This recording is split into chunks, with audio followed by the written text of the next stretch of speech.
much a tentative situation between both of these squads. 4-4, both teams still fully squadded up, as Twist is going to be able to roll down with the first kill. That is a huge pick. First blood is definitely key in search and destroy, because then you have the man advantage, you get your trades, and then you win the round. So it's very well done by Dale that he can get that kill. Alright, now Vinko trying to do exactly that, keep their 4-man squad quite tight, as Mickey's going to be able to pick up his 5th here. Now rolls in and will find Saints there with the gun, putting bullets straight down the throat. Let's see Saints. I haven't really seen him all tournament long, so let's see what he can do over now. It's, what is it, a 2v3? And Risky comes up with a big kill. Yes, now 2v2. Let's see what... Risky in a very, very interesting position at the moment. This is going to be also telling for him and his team. As he does pop out, picks up Freaks, so now Twist in a 1v2 situation. And he falls. Beautiful stuff by Ventus Gaming. The composure in that, it was a 2v3 and they was able to clutch that. Yeah, that was absolutely phenomenal. It looks like Risky's, interestingly enough, going to give that over to Saints, who's 150 points away.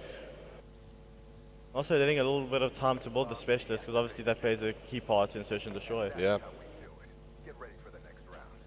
As we see teams, when they build the specialist, people normally get upset because they think that they're just wasting time. But with the new release of Black Ops 3, you see that that plays a very big part, because if you earn that specialist, you can do amazing things with it. Absolutely, taking the time to build the specialist and earn that streak. It's one of those things that we've seen a lot more, so players leaving it down to the last seconds to go defuse. Top on board with Freaks. I want to see what it can do. 0-2, not the greatest start, but hopefully he can pull out something, yeah. Right, so you want to jump on board with Freaks, and that's your man that we're going to be taking a look at, as Dams is going to be able to pick up a kill here. The top on board with Dams, let's see what he can do. So cross over to Dams, but it looks like we're going to have a little bit of a confrontation there, as Saints will be able to pick up a kill there on Mickey. Now edging their way forward. Saints has earned himself a good streak here. Yeah. As you see, that the Vinko players, they're a very skilled S&D team, and their positioning is that they know what's going to come to them, so they are prepared for it. This comes up with a big kill, and here we go. This is going to be so important as Dams comes firing down. Scorpio's going to be able to... no. Scorpio in the 1v3. Yeah, there we go. Okay, he finds someone and he gets taken out. Dale Twist, beautiful play in that round. See, that's where the knowledge of S&D comes. This is map awareness. It's very well done by Twist. A lot of things that we see on LAN is the one burst from the M8. Yeah. It's crazy. Like, online players complain about it when they get one bursted online, but when it comes to LAN, you can't really complain. No, you can't. I mean, it's pretty much a fair playing field, and you can't really blame connection. So, 2-1. Let's hop on board with Dams. Let's stay with Dams. Let's see what it can do. Right, RK5 as well as the M87 in hand. Dams is looking to get aggressive. He's picked his game up from the first round. He got 2 important kills the previous round. So let's see if he can add to his tally of kills. Alright, Dams slowly but surely making his way forward, as Scorpio's going to be able to pick up the first kill on the board. And Risky will be able to take up the second. Now Freaks and Twist left in a 2v4 situation. Freaks is going to get heavily tagged up here. Will he spot someone? Oh, that's spot timing. That was at its finest. You don't get better than that, ladies and gentlemen. Okay, so 1v4. As it looks like Freaks will fall down to Java's hand there. Definitely in a 1v4 you would want Twist to be the one, because he's definitely the one who can clutch these. So let's see if he can be put up to the challenge. Now Vinko are just going to need to make sure they move as a unit here. What we've seen in S&D, and also as a team that play against... Oh, it's just... Saints coming up with a big kill, but I can't say that I agree with the way Ventus went towards checking that bomb site. See, the thing with S&D is, even as a team, we know that if it's a 1v3 or 1v4 and we have man advantage, never push. Yeah. Because if you don't push together or stay back, then you will get taken out. And we've seen that from the flip side game with Java in the 1v3. Wrong timing pushes, it doesn't go well. Alright, I want to stay on board here with Saints, who 4-2. He's currently doing really well for his squad. He's halfway to that specialist as well.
players because obviously they need to get information first, and they definitely can by doing this. So let's see what they can do. He's pulling it out now. And you see her RC in hand of Ventus. Let's see what the RC can do. well, since the RC's in his hands, it looks like Saints is going to be finding himself in a difficult position. But it doesn't look like the strike got called down on him. The thing is, with the lightning strike, is that even if you don't get kills, you already have that ping, so you know where those players are. And as you see, Mickey gets a huge kill with the dart. As he starts to fly, ladies and gentlemen, we enter Qantas Airways as the man's about hunting him down. Let's see if he's going to be able to tag him up here as the dart is looking to find the bullseye. And see how patient he is, so he doesn't want to waste his bullets, and there we go. 6-2. Huge plays there by Mickey, who ends up 13 for 4. Get on my back. As the man has been looking oh so strong when it comes down to S&D, and as you mentioned, even in hardpoint, maybe lacking a bit in that first map, but score on map count 1-all title count. We're going to be moving over to some good old uplink in just a bit. Hold tight. Mess with the best, die like the rest.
Defenses like banning that in uplink. Absolutely, and it also got called out a bit earlier in the High Five game against Astra, and since then I've only been seeing it protected in so many games since then. So, concussion will also get removed. Of course, when it comes down to uplink, movement is key, and getting your movement prohibitors such as a concussion removed from the game, that's going to help you out. When it comes down to overdrive, that's also pretty much... The thing that I've noticed with Ventus is that on the online qualifier they did weird bans, but what I've noticed is that they have not been doing those bans to force other teams to protect things for no reason. Yeah. So they waste their bans, which is very clever by the boys from Ventus. Like when they played us, we protected Afterburner every single map, and that just wasted our ban. But obviously you can't take the risk. Yeah, you can't take that risk, especially when somebody's going to be able to throw a curveball. You just want to make sure you can protect your standard play as we're about to kick off here in just a bit. Specialist draft is coming up now as we take a look at these two squads. Mr. Battery will get picked up first. Was Overdraft banned? Yeah. Okay. I just saw yesterday, we weren't that clever and we didn't ban it against them, and we didn't take it either. So that was a very big disadvantage towards us. Silly move there, as it looks like Scythe will get picked up from both squads. Now Twist going to be taking up active camo, of course, that's basically making you invisible. And let's take a look, Heatwave will get picked up, so no surprises just yet. The thing with teams is that I just want to see what the last picks are. There's definitely that, because in uplink you don't need two weapons, you just need more specialists that are playing support so you can get those dunks or those throws in to get your team the points. Alright, so only one weapon really on the field of play, and that's going to be the Scythe in either team's hands. So, when it comes down to uplink, if you guys aren't familiar with it, it's basically the Call of Duty equivalent of playing basketball. So, there's one ball that spawns into the middle of the map. Throwing the ball in will score you 1 point. However, running in it will score you 2. And at the moment, when it comes down to uplink, who would you say is some of the top squads in South Africa in that game mode? With uplink, Astra have... Energy Esports, obviously, is one of them. I didn't even think I had to mention our own team. Astra have definitely proven us that their uplink game is to the next level. They have beaten us countless times, and I would like to think that we are one of the best uplink teams in South Africa. Yep. But Astra have definitely beaten us. Ventus are also really good. I haven't quite seen Venko play uplink, but obviously for the slaying power from the team, I think they can do pretty well. Yeah, absolutely. Let's see how it comes together in this game as it's Ventus taking on Vinco. So far, if you're just joining us, map count is 1-all. And this is map number 3, and we're about to kick off. This is EGE Super Sunday 2016 Finals. And it looks like both squads are ready up. Get the action underway, as you can see all the maps up on your screen at the moment. And Infection. We're going to be playing some Infection CTF. Infection CTF. No, it's not that. Evac is the next map. Sorry, that might just be a confusion from the graphic effects there.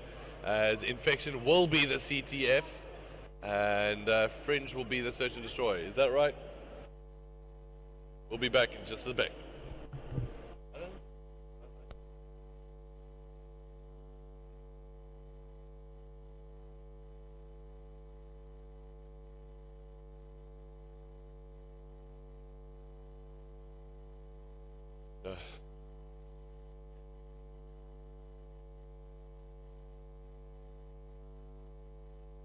Alright, so a little of a graphic error on my side, I do apologize for that. The Infection will change in map, and after this we will be showing you exactly what you're going to be able to play. I think it's going to be some Fringe after this, but for now we are busy concentrating on Evac, and it is all about uplink, and we're about to get this game underway. Who do you want to jump on board with, my man Rob? Definitely Mickey. We need to see him get the picks off the start so his team can bring that ball.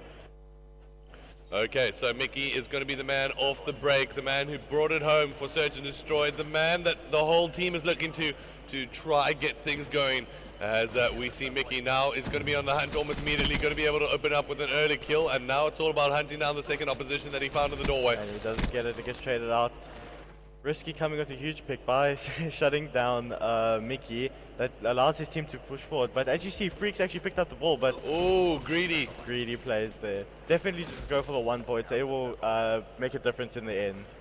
Absolutely, and I mean, it's a very confusing play that he actually just decided to go for the 2-pointer there. Java trying to play with that afterburner. I know this afterburner so well just due to that movement course, and that was a nightmare to try play with, as the ball does get put in for the first point on the board, and now Ventus take the lead pretty much out of fault of Vinco. Wait, hold on, before map predictions or score predictions for the map. Alright, I'm going to go so far with Ventus taking the 7-4.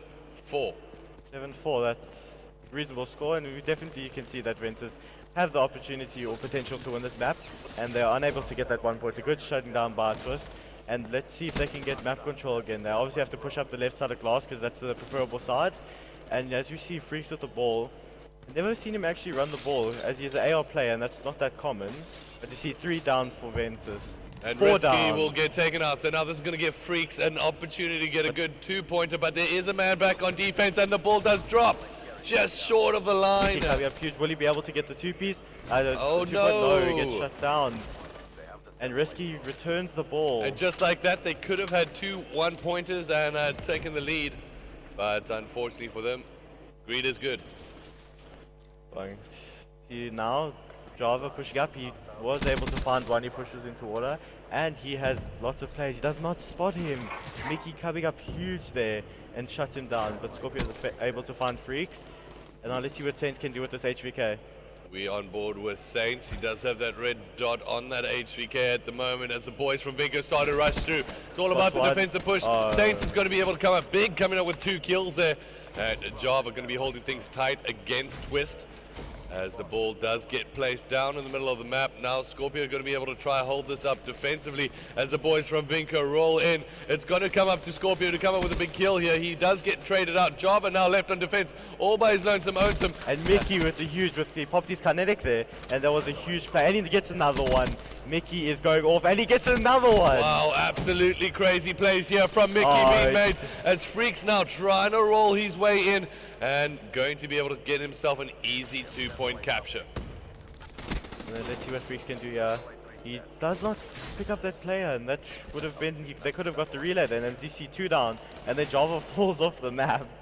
And that's, see Mickey played that very well there. Throwing the 1-pointer, that's all you need. Just get the lead, and as well, I know, but they are on good side, so. And almost immediately, Vinco now looking in a dominating position as the ball will get thrown out. Risky now with it in hand. Let's see what he's going to be able to do and see how he's going to be able to use his movement here quite effectively to try get this ball in towards the goal line. He's getting shot from the back, and he does get taken out. See, with going on the side 1, that's very risky because if you lose that ball, it's reset. Yeah. And by pushing the overextend, you know that you won't have map control of glass, so it's very risky. And then Java, let's see if he can get the 1-pointer, and he does, makes it 2-3, but it still favors Vinco, and he gets a huge 2-piece. Alright, now Twist coming out of spawn. Vinco currently have map control as we see on our screens at the moment. Saints doing some work on the right hand side as a Vinco player does fall down. Now it's all about Saints as well as Risky trying to guide him on his way home here. Scorpio needs to try push forward. 2 players will go down, and there we go. The flag secure, or should I say the ball secure, will go in, earning him 1 point for his squad. Now Ventus tied up 3 apiece. The unselfish plays by Ventus are just scoring them so many points, and they're on bad side. So if they just keep getting 1-pointers, they can definitely take this map. And let's see, we have Scorpio boy, he sees 2 players, so he's going to back away. I'm pretty sure they're going to do what they did before, but there's 1 player mid. Let's see what he can do. He's just going to run past him, throws the ball forward. Very clever plays by Scorpio, just to get that ball out of his base, and so they're unable to get some points. And at least into his team spawn area as Java now with seconds counting down. 15 seconds left on the clock. He's going to look to make a big play here. A player does get spotted, and he will be able to throw it in for the 1 point and pick up a big 1 kill there. Almost a 2-piece. Almost. And that was exceptional play. Getting the overextend, getting the 1 point, and still picking up players, and just before the time ends. 4-3, Ventus go first half, leading and on bad side. Let's see what they can do on good side. And let's see, put up the scoreboard quickly. Alright. Mickey he is doing well. We just need to. I know that Freaks is playing ball, but I think he first needs to focus on kills and then push up with the ball. We've seen so many players that just focus on ball, die, and then they are unable to get map control. Alright, so we cross back to the action. And who do you want to jump on board with here from the Vinco squad? Mickey. Let's definitely go with Mickey. Once again, kicking off with Mickey, as he's going to throw out a couple, I believe, smoke grenades. Will he be able to pick up this guy? The thing with Vinco is that they like throwing smokes just so they can confuse the team, so they can push through and then hopefully get a 1 or 2 points. So here we go. Once again, it's all about trying to control your boost here, as he does get hunted down from behind. Down from Vinco. And Vinco 4 down. So this is going to give Ventus the opportunity to try get control over the spawns. Ventus now working through things on the left-hand side. Saints is going to have the ball in hand. Ooh, spots 4 players from Vinco there. Just shutting him down. And that's 4 down for Ventus, just like that. That was unfortunate for Ventus that Vinco got the back spawn, but I think they needed to push out a little bit more to be in the spawn trap. So that's just bad plays from Ventus for not setting up the spawn trap. But now we see Twist.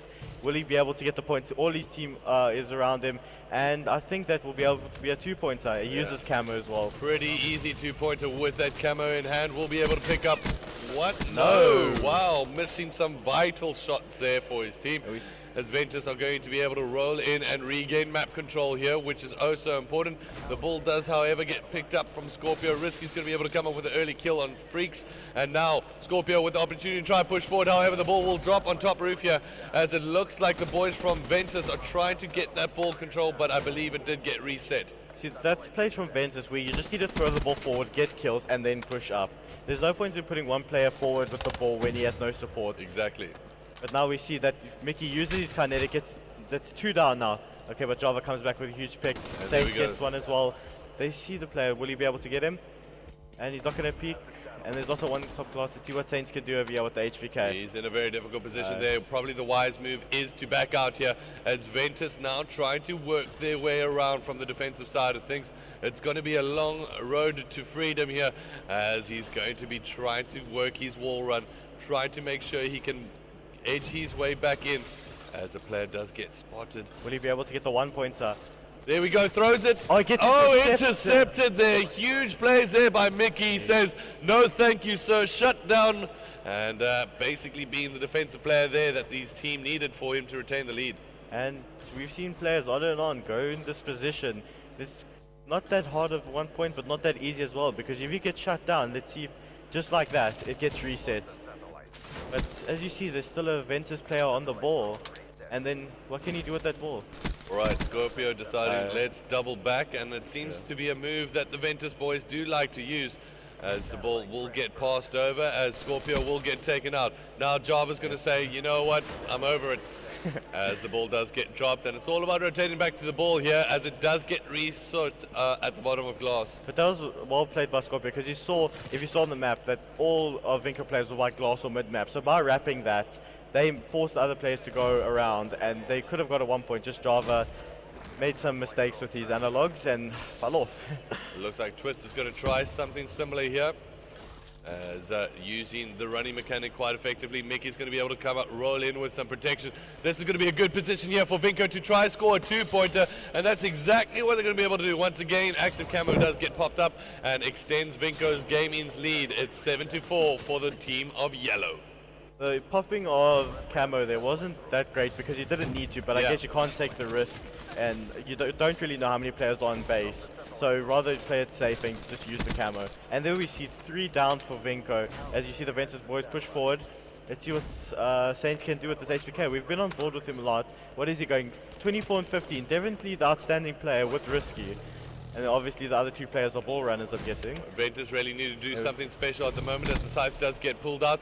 The ball, however, is dropped down, as Twist is going to be the first one rolling up upon it. Will, however, find a ball in the face, or gun in the face. Oh, and Mickey coming up clutch again with great defense here. As you see, Mickey's kill to death ratio, 20-20. He's been getting in so many gunfights, and he's won 50% of them, which isn't too bad, but he's been making some huge stops on base. So he's been a key player to this. As you see, he's just trying to bait them out, and he gets heat waves, and he will fall off the map. Oh wow, good play from use of the heat wave there. Yeah, I think this will be, definitely Vinco's game now. Yeah, that's pretty much it. As the time does tick down, it is Vinco Gaming rolling up with map number 3, bringing the scores to 2-1. We are going to be crossing over to some fringe CTF in just a second. I know the graphics on your screen might be a bit different. That was just a little graphical error from a bit earlier, but we're going to be crossing over to CTF in just a second. We're going to get things set up. This is Championship Sunday. It is EGE 2016.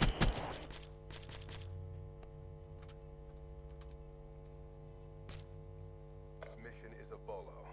Get out of my sight.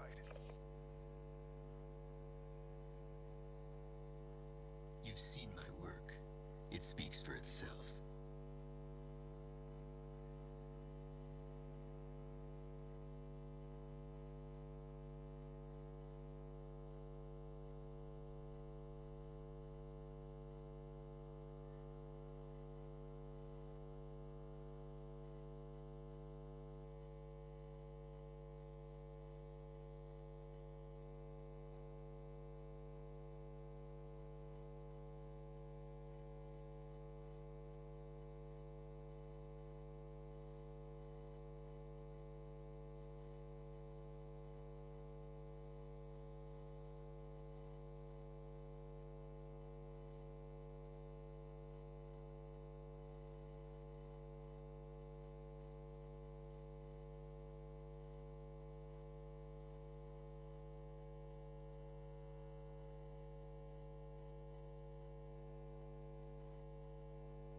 Just once again, if you note on your screen, it is not Infection that we're going to be playing. That is a little bit of a graphical error from my side a bit earlier this morning when I was making graphics. I do apologize for that error, as we are going to be coming over to CTF on Fringe. And it looks like both teams are pretty much ready to kick things off here as we can begin with the pick and ban phase. CTF, I really haven't seen enough out of both of these teams when it comes down to this game mode. From your playing history, which side do you think it favors? I'll have to go with Vinco because when we played Ventus yesterday, it could have just been the map, but they were very shaky on their CTF. But another thing that comes hand in hand with that is that when teams scrim online, we don't play CTF. We focus on HP and SD and sometimes uplink, which is very negative because when it comes to LAN, then what do we do? So Exactly. that plays a huge part. So now I'm pretty sure after this tournament, people are going to be going home, playing uplink and playing CTF. And as we see, active camo protected. That is something I haven't seen by Mickey. So he'll be hoping to pull some flags with that active camo and hopefully get away of their base. Mickey really has been a standout in the games today, as we saw it in Search and Destroy, as well as in that uplink. Coming up with the interceptions and just shutting down the Ventus team in a lot of situations. Vinco, I think, could have even got better scores than they did initially. They had those early 2 throws that we saw them actually go for the 2 pointers instead of the 1 pointer on each instance.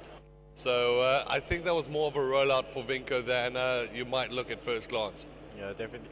As well, played a role in that is that the pushes from Ventus in the previous game is they sort of relied on one player to go in the overextend and try get 1 pointer instead of pushing together as a team and getting a 2 or even a 1.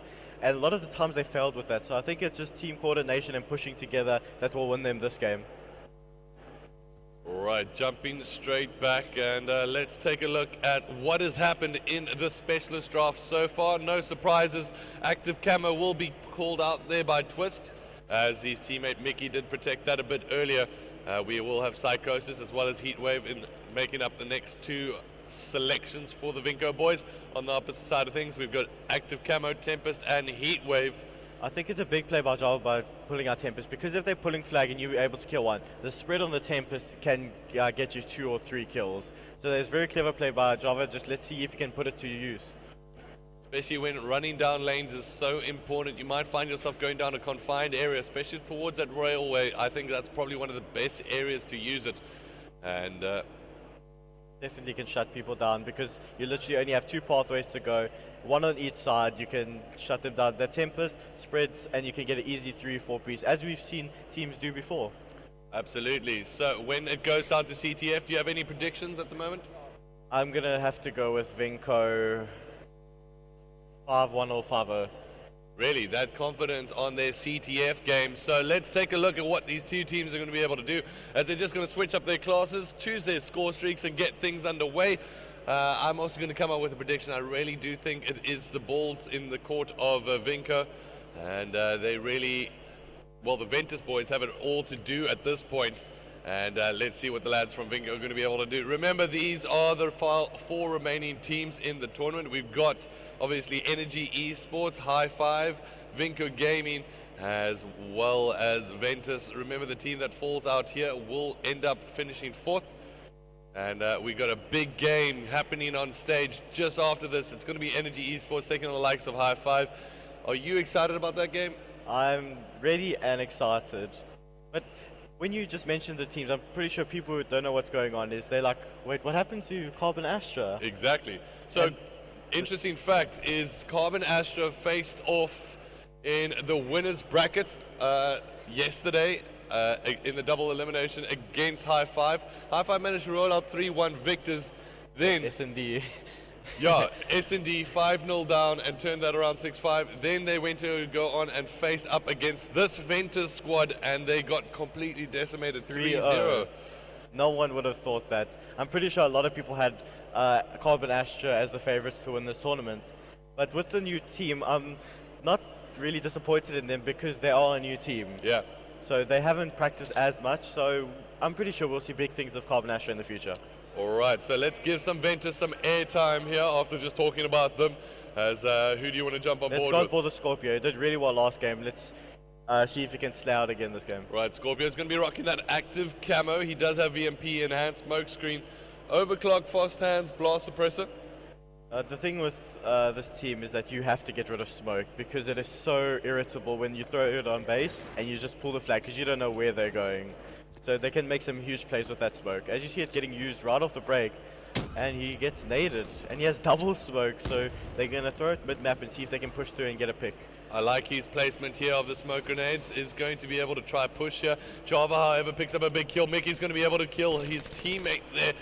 And it looks like Scorpio takes out Freaks. In the base, I feel sorry for Freaks. That's the worst thing that can happen. You just spawn up and you die. Let's see. See, as the Vinco players are pushed back completely in their base, they need to get the picks and push forward. As you see Risky now, he's just holding down Train. I think he knows that some players are there, so he'll call out to his team that he just saw one, and now he might even be able to get the flank. But let's see what Saints can do. He's going to have one pick. He gets Mickey, and that's all. Now they see they've cleared their base. They just need to clear the guys from mid-map and then regain map control. Alright, and just quick one, ladies and gentlemen. We did get a request. If I haven't done enough to introduce my co-caster, Mr. Coves himself, he's busy partaking in the tournament. We started things off earlier today. He decided to lend his hand, or should I say lend his voice in the cast, and a little bit of game knowledge as well. So Coves, introduce yourself. Well, whoever doesn't know me, I'm Covs. I'm a player for Energy Esports, and pretty much Nick invited me here because it is my birthday. So thank you whoever wished me today, and I don't like you whoever didn't.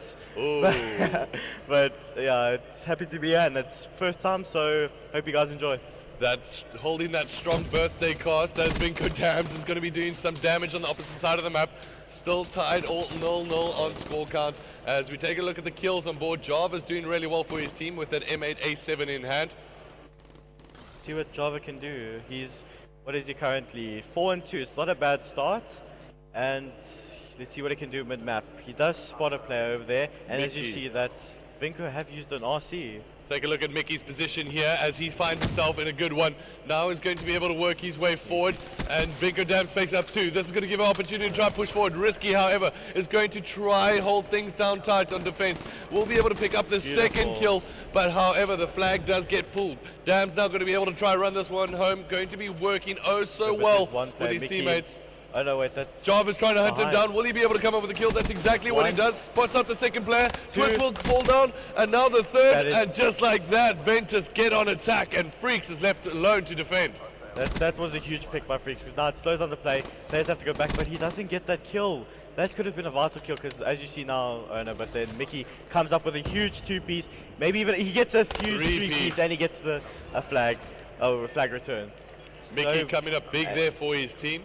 and then as you see, the pull from Dams, and now that's a cap, just like that. Mickey definitely the key to that play. Mickey coming in with a 3-piece, allowing his teammates a lot of running room to work with as Twist picks up the flag on his side once again. This should give them the opportunity to extend it to a 2-0 lead. He did have that active camo pop, so going to be able to run right down the middle of the map, right down the throat.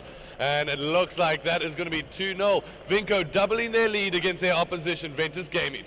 I'm not sure who popped the smoke in the middle, but if it was Vinco, it was very clever because they were able to push the flag through middle, through the smoke, and the players from Ventus weren't able to see him, so he got an easy cap over there. The CTICC does get pulled out on the defensive side, so Twist now just going to be holding things tight down with it as he does spot out a player. That should give the call out to his teammate to try defend this, as it looks like Freaks and Twist is going to be able to roll out and come with 2 big kills of their own.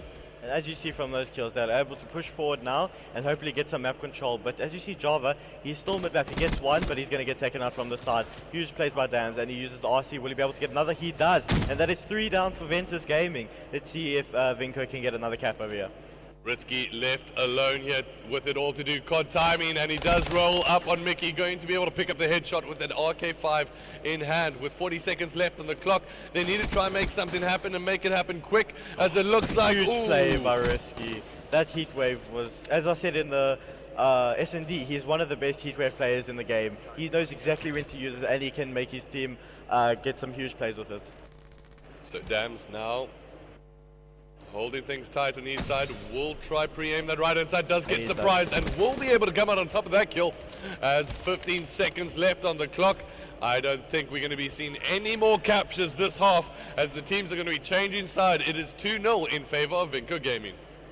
Definitely a dominant half from Vinco Gaming. They have been the one who's been slaying out, and as well as their flag pools have been exceptional. They're 3 down at the end, and let's see what they can do next round. 2-0 in favor of Vinco. So what are our predictions? Still right, Vinco to take it. Vinco still looking very, very strong on the CTF, but let's see. Do you think that there's a preference of side to start on? With this map, I don't personally think, because both sides you can sort of get a spawn trap. Yep. So as long as you can just get into a spawn trap and start relaying, you could get as many caps as you can. So we just have to see if any teams can get into the spawn trap. I know that Ventus definitely need to. Alright, I want to stay on board here with Java, who has it all to do. Looking at the silhouettes on screen, he doesn't realize. Ooh, just down. Like that, 3 down. Dams is going to be the last one left on defense. Let's see what he's going to be able to do with the sight in hand. Ooh, cleans up a big kill there for his squad. Mickey now going to try rotate back on defense. And it looks like Risky is going to be the last one left forward for his team. Risky's going to have to go huge here because there are like 2 players next to him. And you see Freaks gets 1 kill. He spots Scorpio spots with the RC. He's just playing it safe just to get some information. He does see 1. He will be able to get 1, but now he knows that there's 2 more on the base. So let's see what he can do. Alright, Mickey and Freaks left to defend here, as it looks like Ventus once again haven't pushed far forward enough, as Scorpio will fall down. And it is Saints, Risky, Java trying to work their way forward here. Java now left in a 1v4 situation. What I've noticed with Dans is he's been inconsistent with the HP and S&D, but when it comes to uplink and CTF, this is his game mode. He knows how to play these. He's currently 18-8 with, 1 flag pool. And now we see Dale pushing down mid with the Alcar. I don't know why players prefer the Alcar over the RK5, because you have seen both of them being used, but I'm pretty sure that the Alcar got nerfed a few months ago. So that's why. I'm not sure why he has it, but as we see, Twist gets another flag cap, and now it is 3-0 to Vinco Gaming. And Ventus now looking like they're struggling to get back into the game. They're going to need some big kills, and they're going to need them quickly, as that ACXD does get ominously close to Java, but Java will eventually get called out as Freaks does clean up that kill. 3 minutes 15 seconds left on the clock. What do the boys from Ventus need to do in this situation? They need to play picks and start pushing up. They can't always rely on their base and then starting to slay them out slowly but slowly. They need to push up, and then they need to get like a sneaky little flag pull, so then they can distract the boys from Vinco and then hopefully get a flag and then start relaying it. Alright, I want to jump on board with Dams, who did whip out that ACXD. He's going to now be chasing down, as Hellstorm's going to be able to clean up the job. So looking to still try find one. as he's working his way towards. We'll be able to come up with that kill on Java. And now Vinco Gaming still setting themselves up in a good position to defend here. As Dams comes up with one kill, will get traded out there by Scorpio, who's trying to work his way forward. Will spot out one Vinco player. Ooh. Oh, Scorpio needed to win that. That would have gave him some extra space, but he is unable to. And we see that Saints still has his scythe. I don't know if he hasn't used it in long, but he needs to use that to get a flag. Well, as you see, he does get one. Potential Rambo cap being made here by Java, as he says, you know what, I'm just going to throw caution to the wind, as he does pick up the flag, and now it's all about winning your one-on-one battles, and it looks like he's not going to be able to come out on top, as Twist does pop out the active camo. Active camo versus Heatwave wins. There again we see a heroic play by Rescue with that Heatwave. He's so good with it, and he knows exactly when to use it. And you see that Saints is slowly pushing up. He got to pick, he needs to use that scythe. There's only 1.5 minutes left, and that can come in handy. That's not one. There's Mickey, he's clearing the base. Okay, Dams gets another one. See, as you see, they push up and then they just get slayed out. They need to start getting their picks if they want to win this. Java now in a good position to try and pick up a kill. Will turn around, and it looks like Vinco just going to be able to do the defensive work on this side with 1 minute 20 seconds left on the clock. The boys from Ventus really need to pull something out of the hat and quickly, and one of the ways not to do that is by going 4 down. And you just saw that Saints pulled out his scythe and he didn't get anything with it. Those are the plays that you need to pull out, and you have to get those scythe kills. But we see that Java does have tempest, but he does fall with it, and that is 2 down for Ventus. And Dams does spot another, but he gets taken out. Saints has to go huge here. Big plays being made by Vinco. The smoke grenade will get thrown down just to create a little bit of confusion here, as Mickey says, you know what, I'm going to pick up the flag and I'm going to run this one home, as all the players from Ventus look to overextend here. Will they be able to come up with the defensive plays? No, unfortunately not, but it looks like Ventus Scorpio furthest forward, and it's going to be Vinco rolling home with yet another flag capture, and that all but secures it for the boys from Vinco, who are looking to secure the game. And Ventus, unfortunately for them, looks like this is the last game of the tournament. Very unfortunate by Ventus. But nevertheless, they have proved us wrong that they can hang with the top teams. Absolutely, and just really well played though to Vinco Gaming. Turned things around from the initial start and managed to show exactly how coordinated of a team they can be. And they are obviously looking to go all guns firing into the next round. They will be taking on the winner of Energy Esports, taking on High Five just after this. But that is it. That is Vinco rolling over up against Ventus Gaming. Give them a round of applause, ladies and gentlemen. Ventus are going to be rolling up number 4 as Vinco secure themselves a top 3 finish. It's definitely well played by Vinco as well as Ventus. By making it this far in the tournament, they can definitely say that they're one of the best in the game.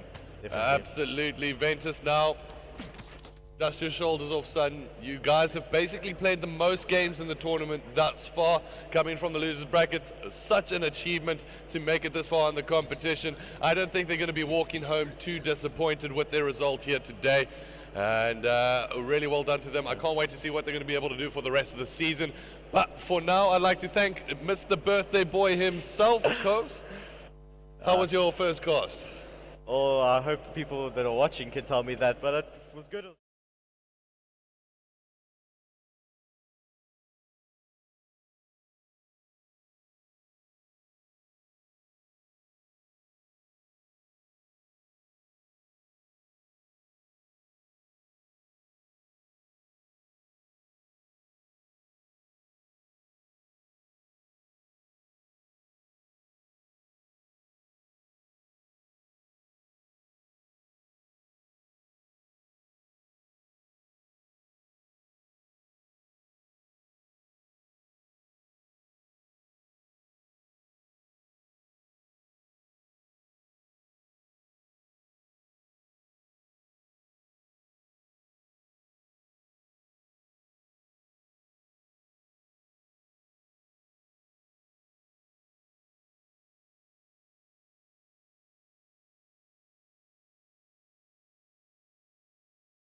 All right, ladies and gentlemen, we're about to get ready to kick things off in 5 minutes. It is the winners bracket final, and we're going to be joining High Five, taking on Energy Esports. It's no doubt going to be a top match to watch, as the team that does make it into the next round will be earning themselves basically a top 2 finish, and that all-important 2-game advantage, or should I say at least 1-game advantage going on into the finals. So stay with us, ladies and gentlemen. We're about to kick things off in around about 4 minutes now, since I've been speaking for a minute. We'll be back in just a second.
Alright, ladies and gentlemen, if you're wondering what's going on your screen, it is some good old Call of Duty action. This is the winners bracket final of the double elimination bracket for EGE 2016. I'm joined by the oh so delightful Mr. Tiano himself. How are you doing, my man? Good morning, Sir Nicholas Holden. I'm doing fantastic, and how are you doing? I can't complain.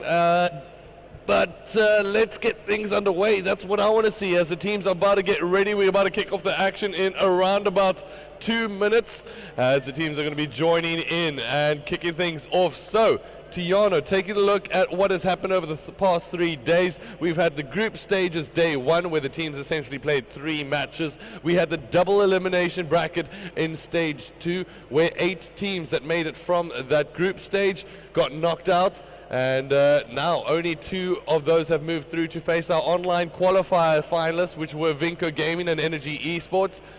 One of the teams that did make it from the group stages has been High Five Gaming. Essentially the only team that has made it from the group stages is now taking on those online qualifying teams. Vinco, one of the online qualifying teams, just beat Ventus, who was one of the 2 remaining squads from yesterday. And now this is going to be oh so important. The team that wins this will find themselves one step closer to earning themselves 20,000 Rand, Cash Mr. money. Tiana. Well, that is amazing, Nick. I sure hope that myself and you one day would obviously like to earn that amount of money as well. But yeah, credit to you, to the boys from Ventus Gaming. I mean, they battled it through the brackets, obviously, taking out massive teams such as the boys from CTICC, Insane Gaming, which is obviously a favorite and a predominant factor with regards to the Call of Duty saga, as well as then taking out Carbon Astra. I think the score was 3-0, which is a massive feat for them specifically. All right, so now these two teams, they go back a long, long way. Just talking about the squads overall. High Five taking on Energy. It used to be known as the High Five versus Fear matchup back in the day, and if anything, these two teams are rivals. But let's see if the rivalry will get settled here today at EGE 2016. It's High Five Gaming taking on Energy Esports. It's got to be a good one, ladies and gentlemen. We're going to kick things off with Stronghold's pick and ban. And what do you think the two teams are going to look to ban and protect here? This is going to be an interesting dynamic, Nick. Obviously, we know, as I was informed yesterday, that EN has been the most dominant team with regards to the hardpoint game mode. I mean, they've got, I've mentioned this numerous times, EN BenQ Frosty, alright, we'll just obviously that's their sponsor, but Frosty, as I've mentioned in numerous times, he's the wonder kid of South African Call of Duty. You've got the most experienced and self-proclaimed accomplished best player in Fear Jakes. He brings experience to the team. Vedex, we know he's a dominant slayer, as well as King Kovs. So, huge feat in terms of the boys from High Five about what they're about to be contested in. But I'm sure we're going to see a great game between the two teams. That being said, the lads from High Five really have had a fairy tale moment in this tournament so far, coming all the way from the group stages and just winning game after game, remain as one of the only undefeated squads here, going to go to face Energy Esports. They've also had their challenges along the way. We're talking about Carbon Astra, Insane Gaming. They went to go on to face Vinco as well. And a lot of people, historically speaking, would not have put money on them. No, I myself personally would not have put money on it. But as you mentioned earlier, it is definitely a fairy tale story. Hopefully for their sake, it'll be a fairy tale ending. I know these guys have been putting a lot of game time in, a lot of scrim time, and together on LAN, they've really come together as a powerhouse squad. And with the likes of Strikes, this is his first LAN, and he's been really performing. But the man that I have to concentrate on is most likely Eros from that High Five squad. He's been really doing well for his team with the assault rifle in hand, as well as the SMG. We've seen him with VMP, we've seen him with the HVK, as well as that M8. He's coming off of a really confident performance so far, and he's going to be one player the squad is going to have to look up to. Of course, the likes of Drewski, one of the most seasoned veterans as well on that side. Era, he's been nothing but consistent since he got back into the game, and Strikes, arguably the best SMG player in the country. Definitely. Oh, in the country. Okay, yeah. It's a bold statement to make. I do have to agree with you on a very, very good SMG player. Perhaps top two, I would have to say, yeah. As opposed to King Kovs, has been self-proclaiming himself as one of the strongest VMP players or sub-machine players in that regard. But yes, Nick, credit where it's due. Extremely well, collective units, contribution by the whole High Five Gaming team. Everyone deserves props where it's due. Eros, obviously just showing, I've always viewed him as an above-average player, but clearly he's proved to us and he's proved to everyone throughout this tournament at EGE that he's there right at the top with everyone else. Yeah, he's definitely a T1 player now. As we're about to get things kicked off, it is going to be some good old Stronghold hardpoint. Taking a look at the specialist draft is something we haven't mentioned just yet. We do have active camo in the side of High Five Gaming. That is going to be a difference across the board. A sight is picked up on both sides. We have Heatwave as well as kinetic armor. Purifier does get picked up by Frosty. So the biggest difference here is Purifier versus that active camo. I think I'm favoring the Purifier right now just because of that closed, secure hardpoint. I believe it's the last rotation. Yes, that is correct. It is the last rotation on Bunker Hill to be exact. There's only two entrances. Yeah. Two exits, whatever way you want to look at it. But the Purifier is basically this massive flamethrower attached to the flame breaks hand. And yeah, you can just basically hold down the trigger and burn away. Absolutely, burn away they shall. As we're about to kick things off, it is High Five Gaming taking on the lads from Energy Esports. It's going to be a good game between these two teams. A lot of rivalry, a lot of history going between both of these squads, both trying to make sure that they remain as the only one undefeated squad of the tournament. This one's going to be a big one. Who do you want to jump on board with, my man, Tiana? Hands down, I'm sure everyone in the community and spectators would love to hop on board with one and only Frosty. All right, staying with Frosty himself. I just want to do a quick spec. So we've got, I believe that is two submachine guns, an XR2 and another. IMR was Black Ops 2. Yeah, I'm on. Yeah, so that's Apologies. XR2. So we've got also HVKs on the opposite side of things with VMP, but let's go back to the man Frosty, as he does have that VMP in hand, one of the most prolific submachine gun players in the country. Let's see what he's going to be able to do off the break. Okay, Frosty obviously just currently holding the cuts. However, these plays directly to his left, and what I mentioned, he does get taken out by High Five Drewski as he progresses through to middle map. Cove's now going to be able to hold things tight here. Will be able to pick up his third kill of the game, as Strikes is going to be able to roll down onto the hard point. And when it comes down for the tags, I do apologize, it does still read Vinco Ventus. We will change that on map number 2. If you want to wonder who you are watching on screen, on the left hand side in blue is High Five, and on the yellow side that's Energy Esports. We will change that in just a second, as we are still kicking off with the game. It is Energy Esports currently with the lead on the first hard point. Yeah. As we've seen, if we take a look at the scoreboard quickly, High Five area with a slow start to the game. He's currently 1-3, as well as his teammate Drewski. However, yeah, in terms of heal counts, obviously the boys from Energy Esports is walking away with this one at the moment, Nick. At the moment, 34 points to 10. Remember, first to 250 points will take the W, all before the time runs out, the team with the highest score. At the moment, Energy Esports looking very confident on their rotations and hardpoint. Throughout history of these two squads, HP Energy has been the dominant factor. What they are really concerned about is their search and destroy. I know that for a fact. I think maybe even potentially CTF is something that they might be concerned about. They know how strong High Five is there. High Five on the other side, they know that this is probably not the strongest game mode that they're going to be going into. So perhaps the mentality from the boys of High Five, obviously coming into this hardpoint game mode, could be, guys, we do know that we perhaps do not lack the potential slaying power, but obviously the slaying power of Energy is a lot superior than what ours is. So let's take it back into our course, let's be more comfortable and bring it to the tactical and strategic games of Uplink and CTF thereafter, and S&D respectively. Alright, High Five do manage to regain control as they do get 2 kills in quick succession here. This is going to give Strikes a good opportunity to try push forward, get rotations going for his teammates, as Eros does set things up here. It looks like High Five have got control of hardpoint number 3. Eros currently active, 3 down for the boys from Energy. Drewski needs to come out with a big play here. Got to put a lot of pressure on his man Era in the middle of the hardpoint, as the boys from EN start to try to flood it, and sending all players at once is seemingly not a good idea just yet, as they seem to be coming out on top of the gunfights, but EN roll through with the dominant SMG gameplay. They sure do, Nick. Obviously what we can see is a lot of contestation currently in this hill above window, a lot of teammates being traded, and back and forth with regards to the points of the control of the hardpoint. Alright, so we are currently on board with Mr. King Kovs himself. Does have that HVK, will get taken out, as it looks like Frosty needs to try rotate. Vadix comes up with a big 2-piece of his own, and it looks like Frosty's going to be able to come up with a kill.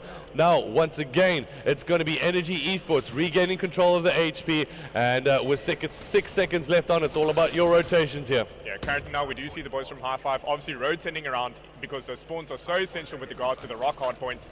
Long-range gunfights that we're about to be witnessing, and they're going to have a big task ahead of them. There we go. Drewski comes up with a big 2-piece for his team. Kovs is going to be able to trade that out. High Five regaining control of the hard point, and this is what we like to see from the team. Yeah, high points, exactly. That's what exactly it is, Nick. Yeah, a lot of contestation. Kovs with massive 2-piece on Drewski in High Five era. They do have control of the hard points. 4 down for the boys from High Five. Now Energy Esports, just like that, a really quick amount of kills rolled in. A big thanks that goes to Kovs, as he managed to regain control of the hardpoint, and Energy Esports pounding their way home here, as they are slowly but surely creeping that scoreline up, and now it's all about rotations early, as I believe Frosty does have that purifier in hand, gets the early rotations, and this is going to allow him to get set up in a strong position. Yeah, I think obviously now's a vital time for Frosty to pull out the purifier. However, he has been EMP'd, which doesn't allow it to be activated. Ooh. He doesn't need it, Nick. Now he does. Big plays here being made by Frosty with that purifier in hand. Will roll out and do some damage, as Eros on the other side of things is trying to get his way in himself. Right, Eros with active camo, will he be able to utilize it in the... unfortunately. Decides not to, as it looks like Eros Strikes will turn around. Frosty comes up with a huge 3-piece and manages to get fully streaked out here, as Jakes as well as Kovs, the slaying potential from Energy Esports being shown here on screen today, as it looks like Frosty showing exactly why and exactly how dominant he can be. Slaying potential is exactly what it is, Nicholas. Frosty currently fully streaked out. He's obviously used that Hellstorm once again, Vadex with another 3-piece on hand, with the sight in hand. This team is amazing. They could slay Energy Esports currently running this one home for the team, as it looks like we're going to stay on board with Frosty. Does manage to pick up this kill, and will he be able to pick up the second? No, Error will or should I say, will take out Drewski. And taking a look at the kills alone, the High Five boys are severely behind at this point. They are currently slacking in that department, Nick. Eros, unfortunately, 13 and 22 with only 15 seconds on the clock. Drewski struggling, 14 and 21 with 0 seconds on the clock. Perhaps in terms of a mindset change, perhaps they said to yourself, boys, let's just, like I said, remain on this one. Warm up our shots. Let's warm up our shots, warm up our communication, and then take it full force into the search and destroy. All right, so Vadex now on top of window, seeing if he can do some damage here. 184 to 63. Scoreboard slowly ticking in favor of High Five there for a couple of seconds. But Ian say, you know what? Just let's calm that down as the Cerberus does roll in and do some damage of its own. Let's stay on board here with Mr. Coves, as he's does have that heat wave in hand. Birthday boys, Coves today. He's 19 and 15. As we can see, he's the prolific OBJ player in terms of Energy Esports. He did mention to me earlier on, Nick, that he self-proclaims himself as the best objective player in South African Call of Duty. All right, birthday boy being self-proclaimed OBJ of the country at the moment, and managing to hold that title, as with 21 kills and 2 minutes and 20 seconds of heal time, he's showing exactly how prolific he can be. As Jakes jumps in, managed to get himself a kill, and with only 30 seconds left, it looks like High Five might find themselves in that dreadful 100-point club. Yeah, that's extremely unfortunate, but obviously, as we have mentioned previously, coming up against a full-pack roster of Energy Esports players, I would say 3 of the highest dominant slaying potential players in our country, Nick. It's going to be extremely difficult for any team to beat against them.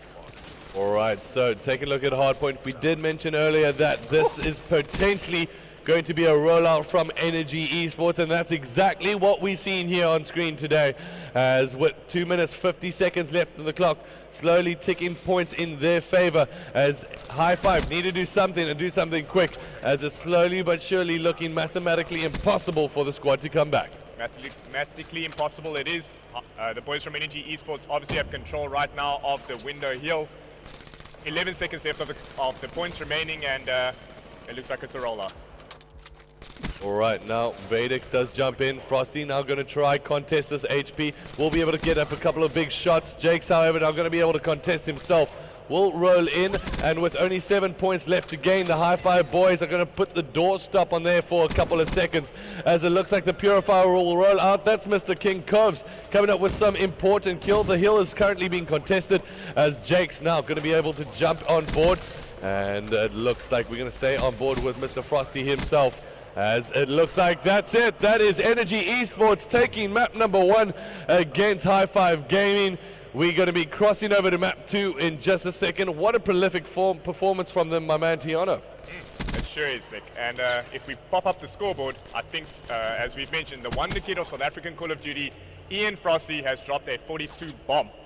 Taking a look at kill count, he was literally the difference between the two teams. He is the most prolific slayer in our community, as we've mentioned, Nick. I just had a quick chat with Jakes prior to this, and I asked him, are you nervous coming into this winners bracket final? And he said, look who's sitting next to me. And you can only believe who it was. It was Ian Frosty himself.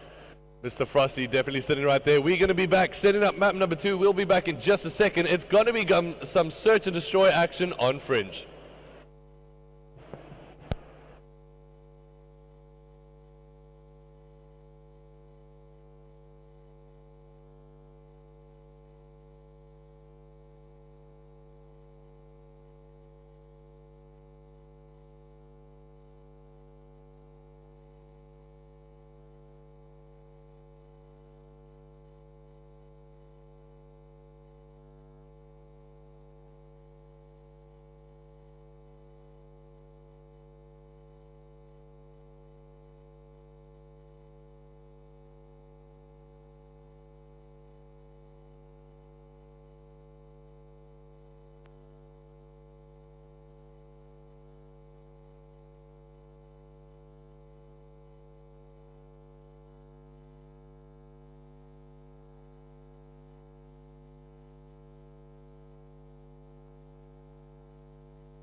All right, we're about ready to kick off map number 2. It's Search and Destroy on Fringe. You guys are just joining us.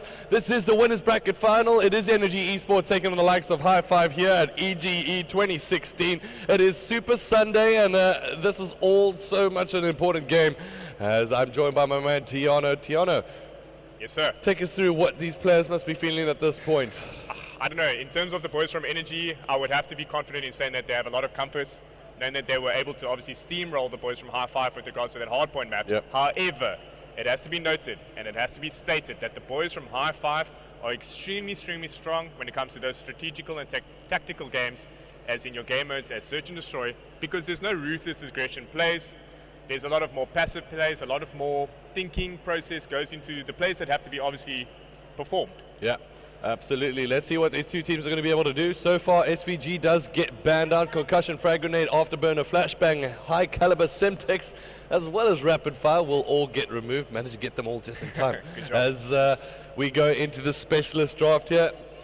Overdrive not banned out. Do you think that might come into play? Possibly, yeah. From what I can recall yesterday, we only saw High Five Drewski applying that overdrive to his specialist traits. However, I cannot recall if he utilized it.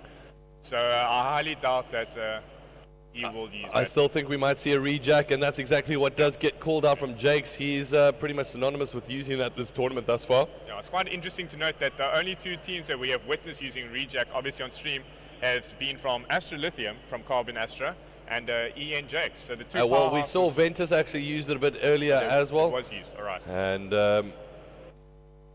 we're going to see how...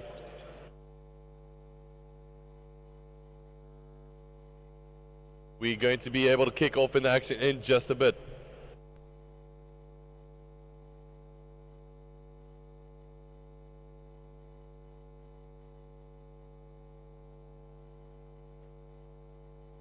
Alright, so back to the action.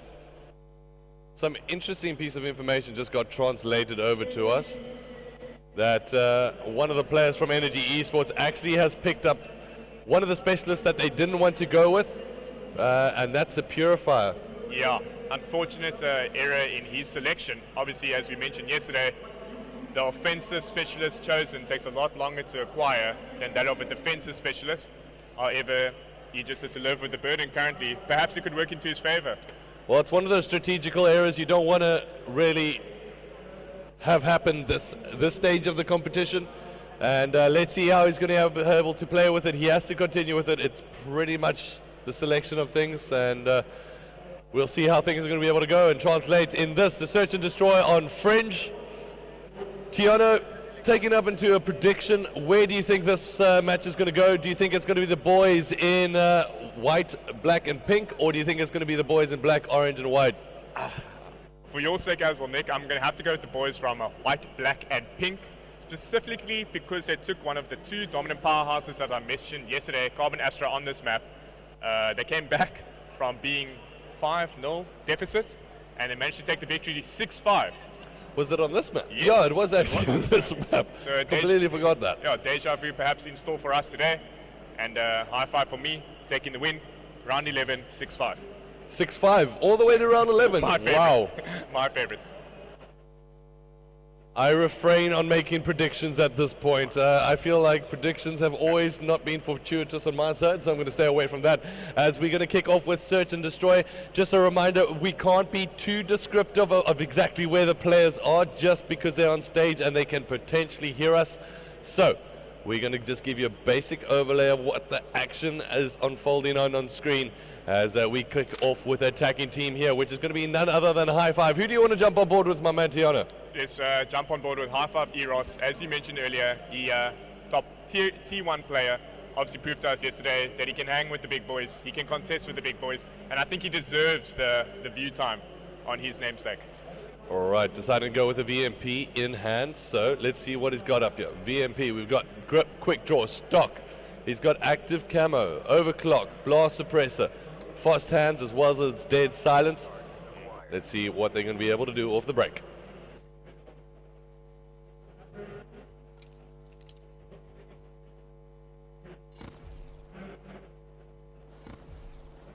And just like that, two players are going to go down in quick succession from the High Five team, as it looks like Strikes is going to be able to do some heavy damage here. Era's going to be able to clean that up, however, bringing this down to a 2v3 situation. Strikes gets a kill of his own, 2-all, as it looks like EN fumble and falls short of taking advantage of that 4v2 situation. Just like that, obviously two boys from High Five were eliminated, and the turnaround of events in regression. Ooh, big kill there from Era. Brings it down to a 1v2 situation. Gotta say, it's clutch plays by Strike and Era at this point. Yeah, the dynamic duo, that of the plays of Strike and Era, as you just mentioned, Nick, have been able to turn around the events. Vedix with a PO6 in hand. That's an interesting pick of a sniper rifle for his choice. Does have that PO6 in hand. Let's see what he's going to be able to do. The bomb has been planted. As he does spot him in the window, who's going to be able to come out on top? It's Vedix, as Strike now left in a 1v1 situation. The bomb has been planted. 25 seconds left on the clock here, ladies and gentlemen. Let's see what he's going to be able to do. As it looks like Vedix going to come up big with the kill of his own, coming up clutch. That's a 1v2. Big plays there being made by Vedix to take round number 1. That is massive plays. Commendments where it's due in terms of Vedix. He was left in a situation, and he obviously came out the victor in that situation, Nick. Alright, so Vedix, this is it, the final kill cam, deciding to get aggressive as he jumps out the window, spots out Strikes, and comes up with the all-important kill there for his team, taking the 1-0 victory on S&D so far. Now it's going to be up to Energy Esports to try to do something on attack to extend their lead. Right, the boys from Energy Esports currently the attacking team. Ian Vedix, obviously with their PO6 in hand, as I mentioned earlier, it's an interesting sniping selection. Very interesting weapon to come off of as he pot shots across the map, unable to connect there. Jake's now finding himself in a good position. Coves is going to be able to get the kill there on Eros, bringing things down to a 4v3. Bomb does get planted here for Energy Esports, who roll into the hard point, or should I say into the bomb site, looking dominant. Let's get on board with High Five and see what they're going to be able to do in this position. As Era turns around, we'll be able to do some good damage there on Frosty. However, not being able to come up with a kill. Drewski versus Strike now it left in a 1v3 situation. We'll spot out a play on mid-map and will find himself falling short of being able to pick up the kill. This is 2-0 in favor of Energy Esports. So a good play there from Energy, rolling into the bomb site and really making use of their positional play there. They managed to get 3 players in there quite quickly, get the bomb down, secure it, and then it was all about High Five trying to work together as a team. But that early kill being picked up by Covs really didn't play into their favor. Yeah, obviously getting the first pick, or first blood, as I should rather say, is always essential, Nick, because it does give your team that guidance and motivation to say, okay, we currently left in a 4v3, man advantage. We should be able to seal out this round. Alright, so we stay on board with Drewski here. Takes some fire here on the left-hand side as he looks to have some support from his teammate. Era, who does dive in. Some shots will be traded out here in the middle courtyard. Hostile HCXD in your AO. As the HCXD will get pulled out. It looks like they are just utilizing the HXD now. And Unfortunately, there we go. Fossey will be able to pick up the first kill of the game. Now Drewski left in a 1-1-1 situation, will fall down to the hand of his opposition. Strikes now 1v4. Once again, High Five left, flaming late on in the round. And just like that, Strikes will fall down, and it is Energy Esports taking a 3-0 lead up against High Five. just like that. Nick, I've noticed the turn of events over here. It seems like a pattern. It seems like Strike is always being left in his 1v3 Threes or 1v4 situations. It's 2 times now in consecutive rounds that we've seen this. I don't know, perhaps should he change his gameplay? Should he be sticking closer to his team? Is a collective unit pushing up as the boys from Energy are doing so? I think High Five just need to keep reminding themselves at this point, we've done this before, we've come back from this position, we need to re-find ourselves here, as it looks like Energy Esports are looking to try dominate. Drewski comes up with a big kill on his ex-teammate Jakes. The student versus the master, and that ATXD does get called out here, so that's going to be doing some wall riding of its own. Vedix will be able to get a shot on Strikes. Now it looks like Combs is going to be able to go for that bomb plant as that does go down. It looks like Frosty's going to be able to come up with a big kill on Eros. However, that will get traded out. Now a 2v2 situation. Cobbs and Vedix versus the dynamic duo of Drewski and Era, 2 of the oldest High Five boys currently. Coves as well as Vedix trying to hold things down tight. 25 seconds left on the clock. Bomb has been planted with 21 seconds remaining. Time is definitely in the favor. There we of go, High big Five. kill as High Five now have an opportunity. It's going to be up to Coves, and let's see what he's going to be able to do in this position. As he does get a big kill there on Error. And a big kill of his own does get pulled out. Coves comes up huge, 4-0 in favor of Energy Esports. I was actually anticipating that heat wave to be activated, Nick. I could feel that he was about to obviously activate it. He did it perfectly, great timing, clinical timing, and he got the better of High Five Drewski in that gunfight. Absolutely good play there being shown from Coves, just remaining patient in that corner. And now High Five with it all to do in this situation. Let's see what they're going to be able to do on attack. Eros, the man we were looking to a bit earlier to try pull off something, seems to be flailing or falling behind. Big game temperament, definitely Nick. Who's to know? Perhaps he's suffering from that temperamental effects. Right, Eros trying to do some damage on the rail yard. We do see a long-range gunfight, however. One of the players have just decided to back off. Back off. As the early pick is going to be so important here from the High Five team. To try secure their way back into this, just playing their corners, making sure they can peek out. Playing corners, stalemate right down the long lane of that yard, and no progression of the map as of yet. This play from Vadex, just baiting out the opposition every once in a while. And there we go, Drewski comes up with the first kill. This should give the opportunity to try push forward, but there's some action going on in the middle of the map as Frost picks up a kill of his own. There we do see Frost coming on an encounter. Frost doing some damage as Energy Esports look to roll in. Drewski's going to come up with a kill of his own. Reject does get called out. Coves is going to be able to follow up with a kill. Looks like he will get traded out with Eros now in a 2v2 situation. Make that a 2v1. Eros coming up big. Did you see him? Oh, big plays there being made by Eros. Such a clutch 1v3 as he managed to step up his game there. That's what we need. Out of nowhere. Out of nowhere. And he was currently just in his peripheral vision right there, Nick, and he managed to see him and obviously get a victory in that gunfight. I did not expect that to happen, to be honest, especially when he was taking fire so early on. He managed to pick things up. 4-1 in favor of the lads from Energy Esports, but High Five managed to now finally get themselves a foothold in the game. Perhaps this is a snowball effect that the boys from High Five need, obviously getting one round on the scoreboard and seeing themselves in a sort of a similar situation. That speaking about Jakes being able to take out the student Drewski, another one. There we go. Eros does pick up a kill of his own though, bringing things back to a 3v2 situation. As it looks like Eros as well as Strike need to try find a kill, and Eros does exactly that, picking up his game now as the youngster. As it looks like Jakes is going to be facing up against Eros and Strikes as well as Coves in his team in a 2v2. 2v2 situation. The switch has been turned with regards to High Five Eros. Obviously 0-4, and now he's currently leading the team in the Slain department of 5-4. Here we go, Eros now needs to pick up things, comes up with an active camo. Time is running out, 22 seconds left on the clock. Jakes will get spotted out and he will come up with a big two-piece there for his squad. Wow. Huge plays there being made by Jakes. And massive plays by the old man in the South African Call of Duty ZA community in Sir Nicholas Holden. Huge plays being made by Jakes, coming up clutch exactly when he needed to secure the team almost one round between taking the map for their squad and taking that all-important 2-0 lead going into map 3. So we currently going to jump on board with the High Five team once again, and I think it's this man that we need to jump on board with to see exactly what he's going to be able to do. And the HXC has been utilized.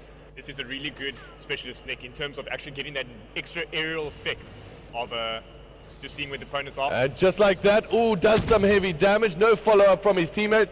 So I don't think he'd actually even got the hit marker there. Quite confusing. Frosty's going to, however, come through on the flank. He still has the Purifier in hand. Eros going to be able to trade out a kill. King Combs comes up with the HCXD kill, and it looks like Eros is going to be able to roll things through. Strike will get taken out, and just like that, Energy Esports are going to be taking map number 2 against High Five Gaming. 6-1 on the scoreline. Dust your shoulder off, Energy Esports.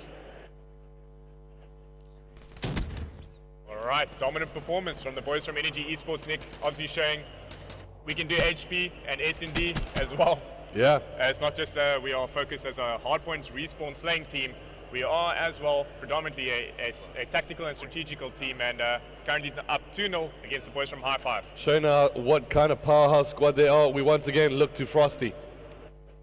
Double digits. Double digits, 10-4 is a youngster. Cove's also pulling off a good amount of kills there for his team. 8 kills, 4 deaths. We're now going to cross over to map number 3. We'll be back in just a bit.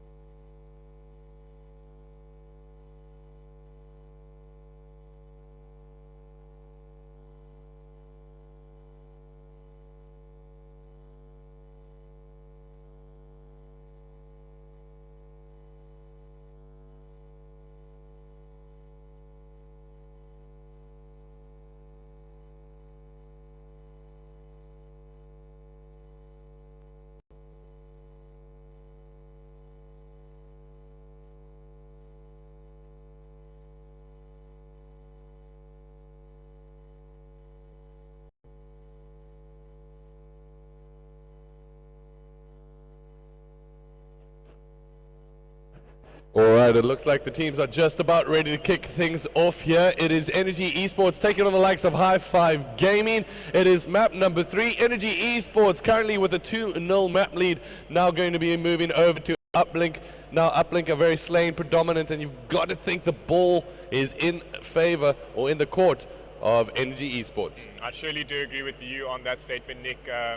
As we mentioned earlier, obviously once obtaining that ball, you are then reduced to 3 players in terms of guns being activated, and with regards to the slaying potential of Energy Esports, it's going to be an extremely difficult feat for the boys from High Five to overcome them. Absolutely, and so far it looks like secondary grenades will get removed across the board. Concussion, smokescreen, as well as flashbang. Afterburner will get there protected by Covs. Rapid fire gets removed by Strikes. CTICC gets removed by Jakes. They're trying to stay away from any use of remote control explosive vehicles during this one, as Overdrive will get banned out by Vedex. High Caliber will get removed by Aero. So we've definitely seen a pattern with regards to the bans and protects in that situation. And now coming into the specialist draft, I think we're obviously going to see the common picks and favors of the kinetic armor, Nick, your heat wave. Active camo was not banned, essentially. That was okay. So that's going to come into huge effect.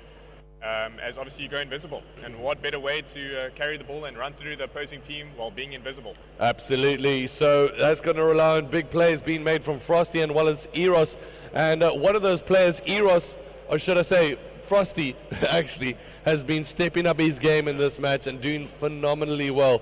We saw him in that HP dropping a 40 bomb. We saw him in Search and Destroy dropping 10 kills. The man's been an absolute machine. He's an absolute savage, Nick. There's no other way to describe him. The only way that I describe him personally is the Wonder Kid of South African Call of Duty. I think every team that he's been, he's obviously brought him to the top. He's just phenomenal.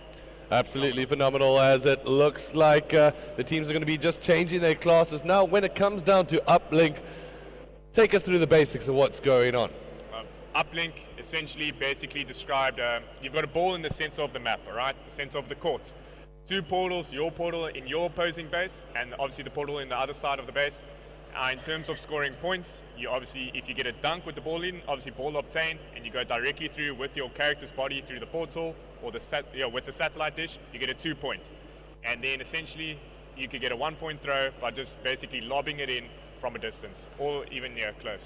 Alright, so now when it comes down to Breach on Uplink, of course, there's a couple of interesting running routes that we're going to see from these 2 teams. I think this is going to be a hotly contested game. It's all about trying to use your momentum and try to push yourself forward. One thing that both teams are going to try to look out for is not getting yourself caught in a situation where you are spawn trapped. That's one of the worst positions to be in the game. Let's see what's going to happen against High Five, should I say, in the game between High Five and Energy Esports.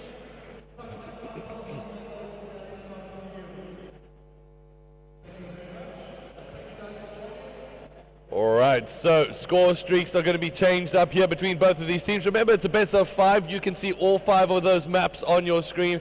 The first 2 were taken by the Energy Esports lads on Fringe as well as Stronghold. Now we're going to be moving over to Breach, which is all about the uplink, all about trying to secure those ball captures So let's get into the game as it starts to load up. And who do you want to jump on board with, my man Tiana? Nick, this could potentially be the last map of the series. So Potentially. I will give you the grace of the sake to you may hop on board with whoever you would like to hop on board.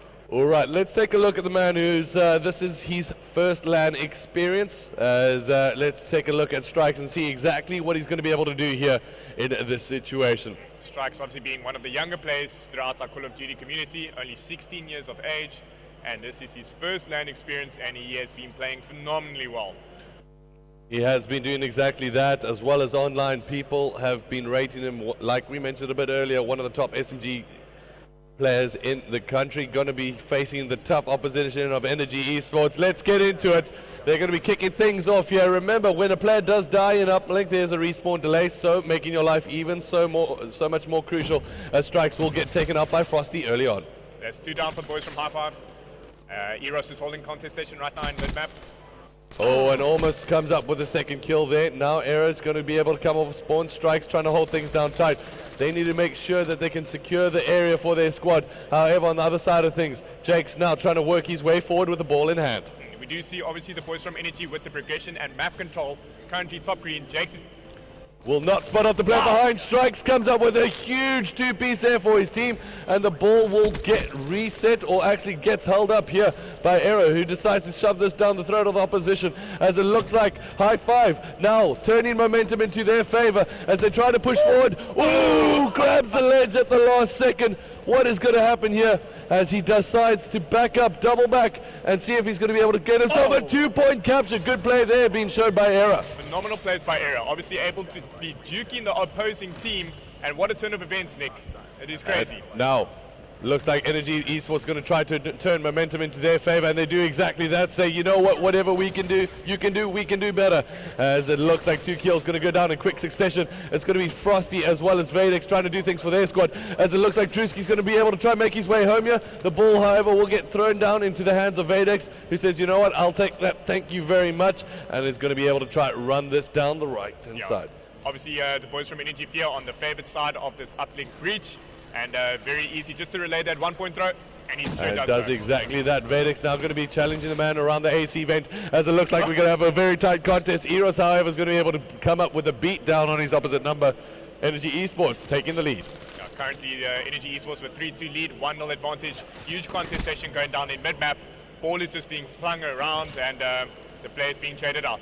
Such a fast-paced game between both of these squads. Era's now trying to do some work in the mid-map as he does give the call-out. Players going down the left-hand side. Let's see how the High Five boys are going to be able to react to this. Strike does get taken out. Eros now doing some work on the top as he spots out the player with the ball in hand. It looks like some covering fire will be brought in as Coves gets heavily tagged up, but decides to run this one home nonetheless. Will drop the ball. Now the ball goes in hands of Strikes, who says, you know what, I'll throw that out for a reset. Let's slow things down, as the game is being played at a frantic pace between both of these teams.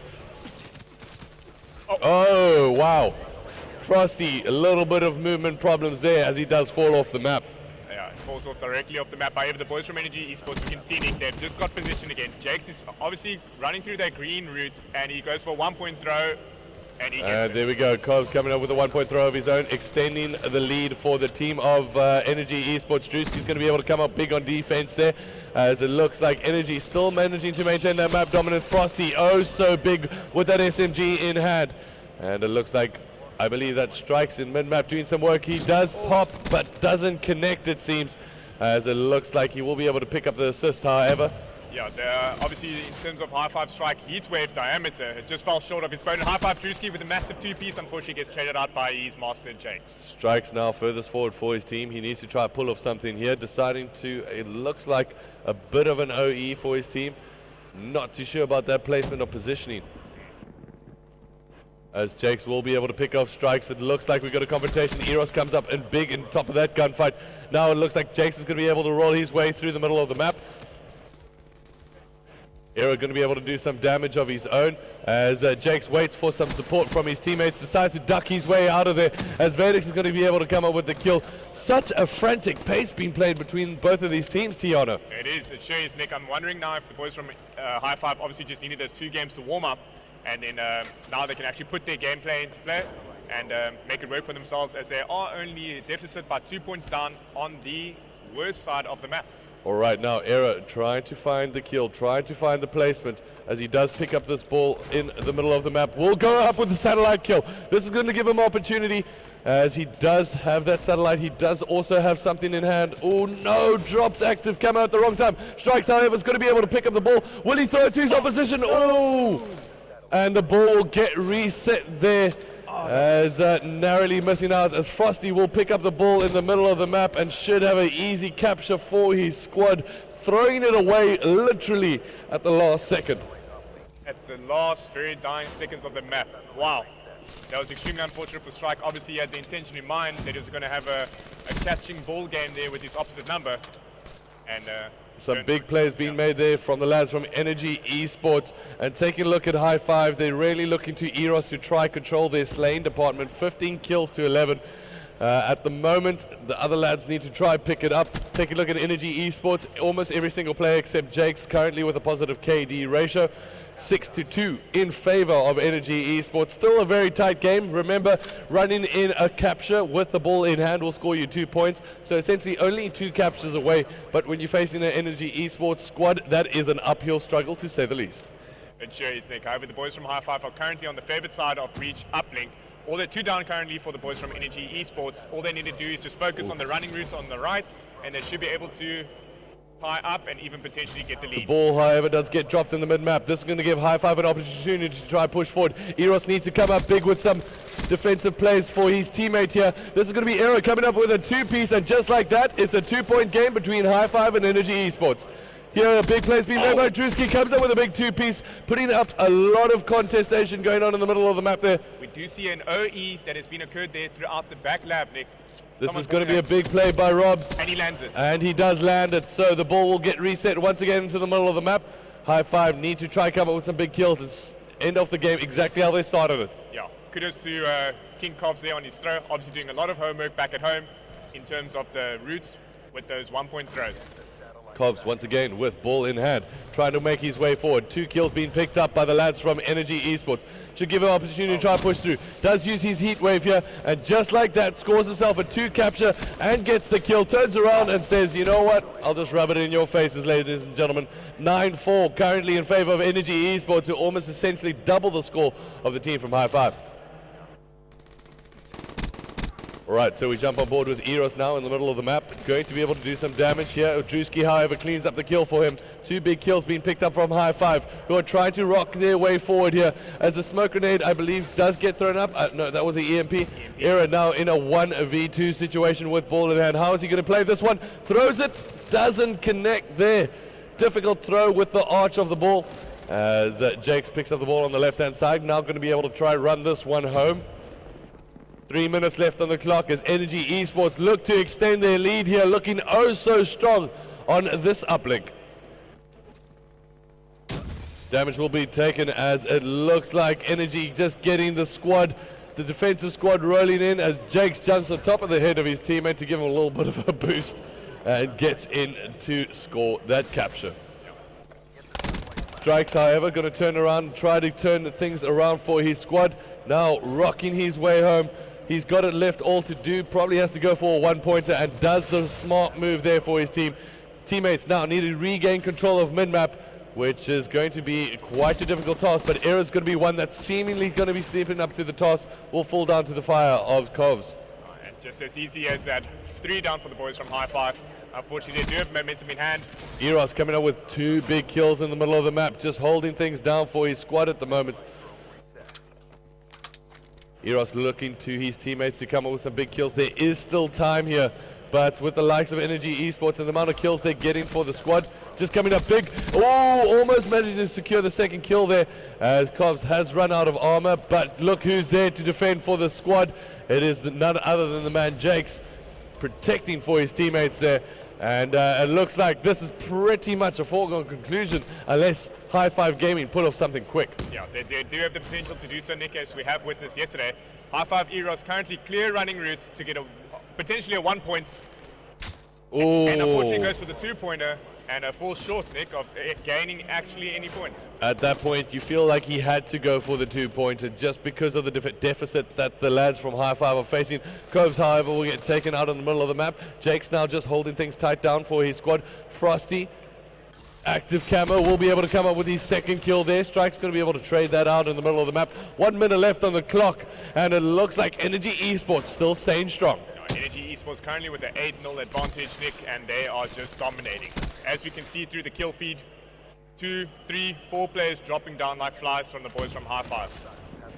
Alright, so we jump on board with Mr. Jakes himself, who does bring out that Hellstorm missile. 3 of his teammates go down in quick succession, so it's going to be up to his defensive plays here. Let's see what he's going to be able to do from the front lines, trying to predict for his teammates to try come up with a huge defensive play. Wow. Cobbs comes up with the interception, says, no way are you getting that ball in my net, son. Stops him by the door. And it looks like Cobbs now going to be able to work his way up the left-hand side with 25 seconds left on the clock. Energy Esports rolling away with us at this moment as the heat wave does get popped out. So unfortunately for him, not going to be able to come up with the capture. Eros rolls into the middle of the map and he's going to try push forward. Gets up a kill. 10 seconds left. And this is Energy Esports rolling off map number 3. 3-0 the High Five squad and putting them back in the losers bracket where they're going to be taking on the winner of our next game. It's going to be Vinco taking on High Five Gaming. Going to be a good game. We'll see you in a bit as we get things set up. Big congratulations go over to the Energy Esports who roll over into the winners bracket final, or should I say the grand final, where they'll be competing for 20,000 Rand in cash money. We'll be back with you in just a bit. My man Tiana is going to be joined by Mr. Clint CS1977 himself as we're going to get things kicked off in just a second.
Hey, Call of Duty South Africa, it's Vinko CS1977, coming at you live from EGE in Cape Town.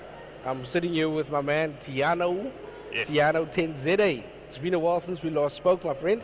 That- How's things been going your side? I see you've become quite the popular caster. I wish that was a true statement, Clint. But yeah, it's great to be co-casting with you once again. As you mentioned, the last time we co-casted was at the AGC Astro Gaming Cup Invitational, which was held at the Rage Convention in Grand West during the March month. However, we do have a showcase on our hands. It is the boys from Vinko Gaming taking on the lads from High Five in the losers bracket final of EGE 2016. Yes, wow, what a journey it's been, obviously, for those out there. These teams played a qualifier online first. High Five actually came to the venue on Friday to try and qualify for this leg, and they've done well. A massive game last night. These guys went to, I believe it was map 5, game 11? Yes, game 11, round 11 to be exact. It was a 1v1 situation where High Five Strike was taking on Vinko Mickey in Redwood S&D, and he got the better of him with the heat wave that was activated. Okay, awesome. Well, as you can see there, with the game-changing patch that happened in the week, the Vesper and the HVK became the go-to guns. Straight off the bat, the High Five guys actually went and banned those. Well, High Five banned the Vesper, Vinko banned the HVK. So we're going to look at a matchup of gun classes that are more traditional, the M8s, the Man of Wars. Definitely, Clint. Obviously being traditional to that of the previous Call of Duties, essentially Black Ops 2, as we do see the last bans coming in, which was your mandatory high caliber and your rapid fire, as well as concussions and flashbangs, thus alleviating the tactical mask perk. Anyway, so for those who don't understand, this game mode that we are going to be playing now is called Hardpoint. It's basically certain sections of the map gets cordoned off, and if you control these sections, you actually start accumulating points. The first team to 250 points wins the map, okay? It's a little bit more intricate than saying it as that, because obviously there are areas where it's best to position your team so that you can spawn as close to the next, what they call heal, and so forth.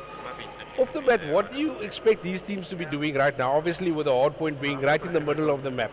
Do they flank around and try and flip the spawn straight off the bat? Essentially, Clint, I think obviously the first 30 seconds of this middle hard point will be more of a contestation that will occur, because it's only thereafter that back electric hard point itself, the second hard point of the map on breach, is essential with regards to spawns. Directly, the first one is a 50-50 to whoever can get there the quickest.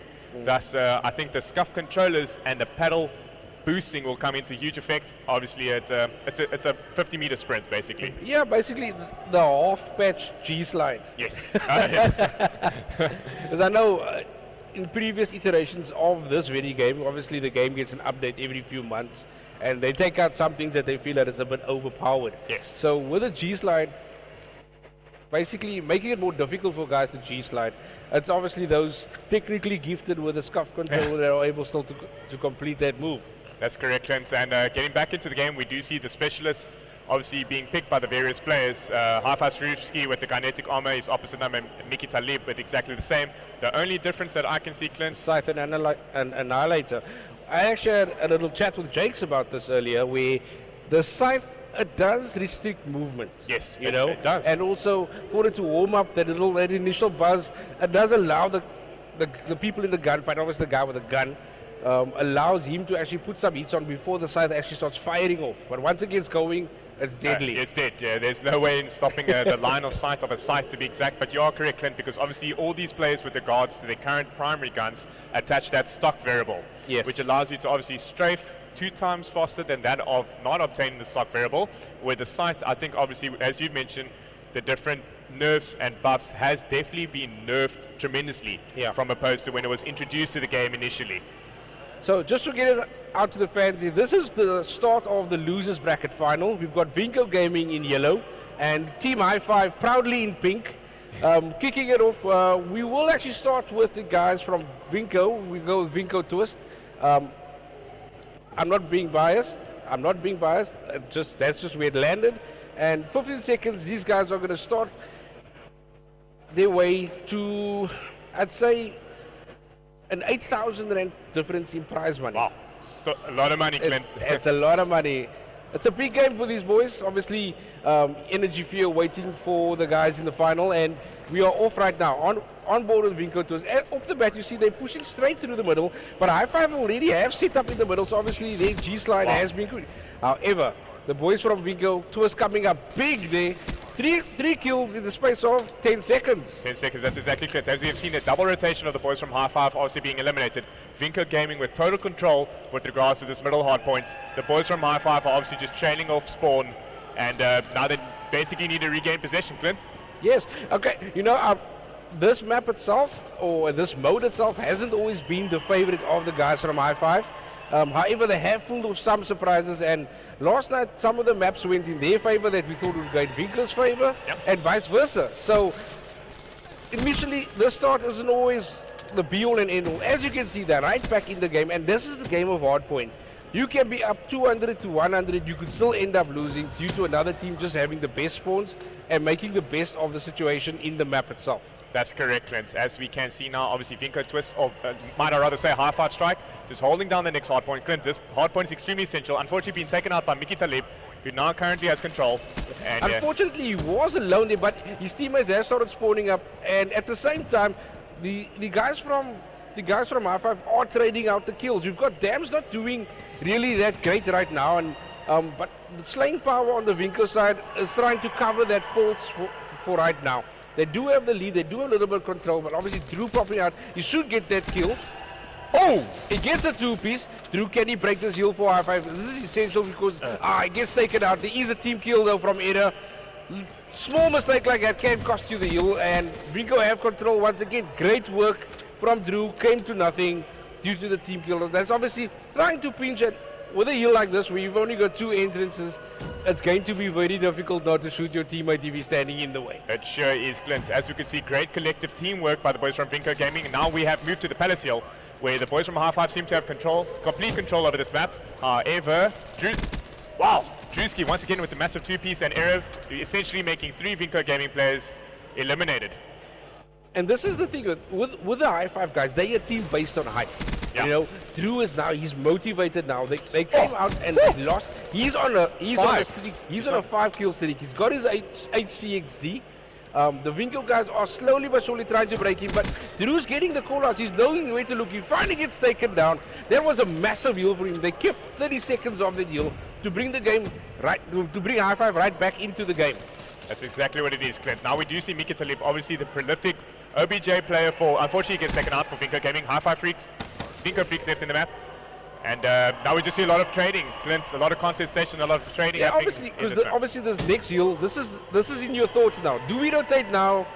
What do we do? We've got Freaks in the heal. Freaks is normally the anchor and basically the person that tries to win us the best spawn. He is going to get contested now. High Five are surrounding him. His teammates are nowhere near or not close enough. He does get the call out. He's playing with the Shiva. Obviously, this is something that he loves playing with. This is one of his favorite weapons. The heat wave comes in. Unfortunately, does get taken down, but Mickey is there. Mickey, the OBJ player, gets taken out. High Five are pushing through the Palace spawn right now. And it's making it easier. There's only one way for Vinco to come right now, and High Five basically setting up to get those cuts. The shots come in, and Era gets the kill. But Mickey breaks through. Mickey and Dams break through. Oh, Mickey into the deal. Mickey is hyped up. He's hyped Earlier up. when they played Ventus, Mickey came through the S&D with 13 kills. 13 kills, double digits. Yeah, he's been playing phenomenally well, Clint. I mean, even from the series with regards to last night against High Five, he was the go-to player for Vinco Gaming with regards to the hard points. Search and Destroy, if I can recall correctly, also dropped double digits. Unfortunately, his teammates just letting him down slightly. Yeah, and you know, unfortunately, it's like I said, it's playing cold is a bad thing. I mean, the High Five guys played cold against the Energy Fear guys, and as you saw there, it wasn't a great result for them. But moving along, this game is still very much, there's only 60 points in it. 60 points is one hard point. That's one hard point. It's one good hard point for your team. But once again, Paul holding things down with his partner Mickey. This is a very strange combination. We've got an OBJ Shiva player. Yeah, an OBJ Shiva player, Clint. But essentially a great strat, perhaps. I mean, the Shiva is 1 or 2 bursts, and then the player's directly dead. Anyway, Mickey now popping into the hard points, obviously just once again outslaying the High Five team with 2 kills on the clock. Showing why he's a dominant little young Indian boy, Clint. Yeah, Mickey, my kid. Well, I mean, you know, on that side, we've got Freaks performing phenomenally. Mickey running at a 2 KD at the moment. Yes. The guys from Hi-5 either not doing that well. I do know for a fact he is having controller issues. Oh yeah. In the energy game, they had mentioned it to me that he was having controller issues. I don't know if they found a replacement SCUF controller for him in between the games. But it doesn't look like it right now. But at the same time, we've got Vinco Dams basically dropping the same numbers as Hi-5 era. Not good numbers, just to make that clear. Yeah, essentially. Now we're just on board right now with Hi-5 eras. Shiva in hand, unfortunately gets taken out by Dams. Dams coming clutch with that massive kill, holding mid-map control, which is extremely essential position to be holding. A lot of gunfights, a lot of contestation, Clint. High, fast-paced game. Oh, good shots there on top broken, taking out Hi-5 era once again. Oh, massive kills by Dams has heard me. He's decided to come. At one point he was 1 for 5. He's now 11 for 15. 11 for 16. He's right back in this game. He wants to prove a point that he wants to be this on this roster. He's here for a reason. He sure is, Clint. Right now we do see the Hi-5 gents in favor of terms of map position with regards to the neck hard points. Mickey once again just slaying Clint. Wow, this guy is absolutely phenomenal. Young player in the Call of Duty community scene. HXD right now being utilized. Will he be able to come up with the kill? Obviously, what they also do is try. They force another team back using that HCXD. They're not going to jump into the hard point, so he gives his team a little bit of time to actually set up around him. Yes. Mickey going on a bit of a tear. He's on a 5-kill streak now. Oh, Dams does have the sight at hand. Let's see if he'll be able to mow down some lanes in terms of his basic and some progression. He doesn't know which direction they're going to be coming from. The call out should be they're coming from the front. They're coming from the front. Oh, there we go. Eventually he gets in the hard point as well. That's 2. And that's 2. And that's all she wrote, Clint. Right now with 6 seconds remaining on the clock, the boys from Hi-5 Gaming have already initiated the rotated to Palace, which is an important heal. 4 entrances if I'm exact, and Strike currently now just holding the fort. You know, with the way the Hi-5 guys have played in the last few days, this 248, 111, 113, they can still come back. They sure can, Clint. If you can come back from 5 down in SND, you can come back from 248. They sure do, Clint, but Vinco Gaming obviously being the front runners with regards to this hard point on Breach. And Clint, I'm wondering now if the game prior to this, with regards to energy, just perhaps changed the mindset of the boys from Hi-5. It could have, you know, it could have, and I mean, all that momentum from yesterday could have been lost now. But like I said, they play, they want to be in this, they motivated to be here. They've kept most of this heal. The easy rotation that's going to be on right now. Vinco need 1 point. They need to go over and just set up and make sure they just catch that first second. There's no need for them to be pushing now. Yeah, that's and as you can see, they have already set up and they're getting the spawns in there and they pick it up. And that's the first map goes to Vinco Gaming, 250 to 149 in this losers bracket semi-final. The winner of this gets 2nd position and gets to play Energy Fear in the grand final. The prize difference is 8,000 Rand for the winner of this game. 8,000 Rand, obviously divided by the 4 players in the team. I'm not entirely sure if the organization gets a cut out of that.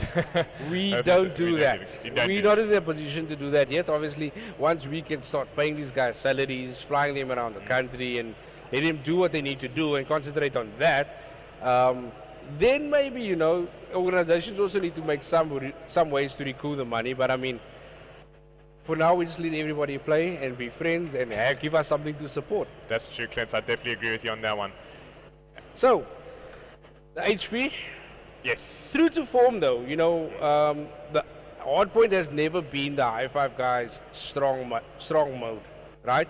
We are now going to SND. The SND will be on Redwood. My favorites, as I mentioned That last time. is, honestly, Redwood is a Hi-5 map. I firmly believe that is the best SND map. And we're going to have the likes of Eros, the likes of Era, the likes of Drew Brewski. Okay, we're just having a bit of a toilet break for now, guys. So we're going to be chatting for another couple of minutes before the action actually starts. And yeah, like I said, last night these guys played a best out of 5. It went down to the final map, the final mode, the final round, Yes. which was S&D. Yeah. The guys from I5, they know this is their mode. They need to take this map, stay in this match. No, definitely, Clint, credit where it's due to the boys from High Five Gaming. We did see exactly what you mentioned, a round 11 finale with regards to their matchup that they had last night. And that was High Five Strike obviously taking on Vinko Mickey in that 1v1 situation around the redwood tree and just getting the upper hand on his opponent because he had obviously obtained that heat wave and he activated it at exactly the right moments to seal the victory for his team.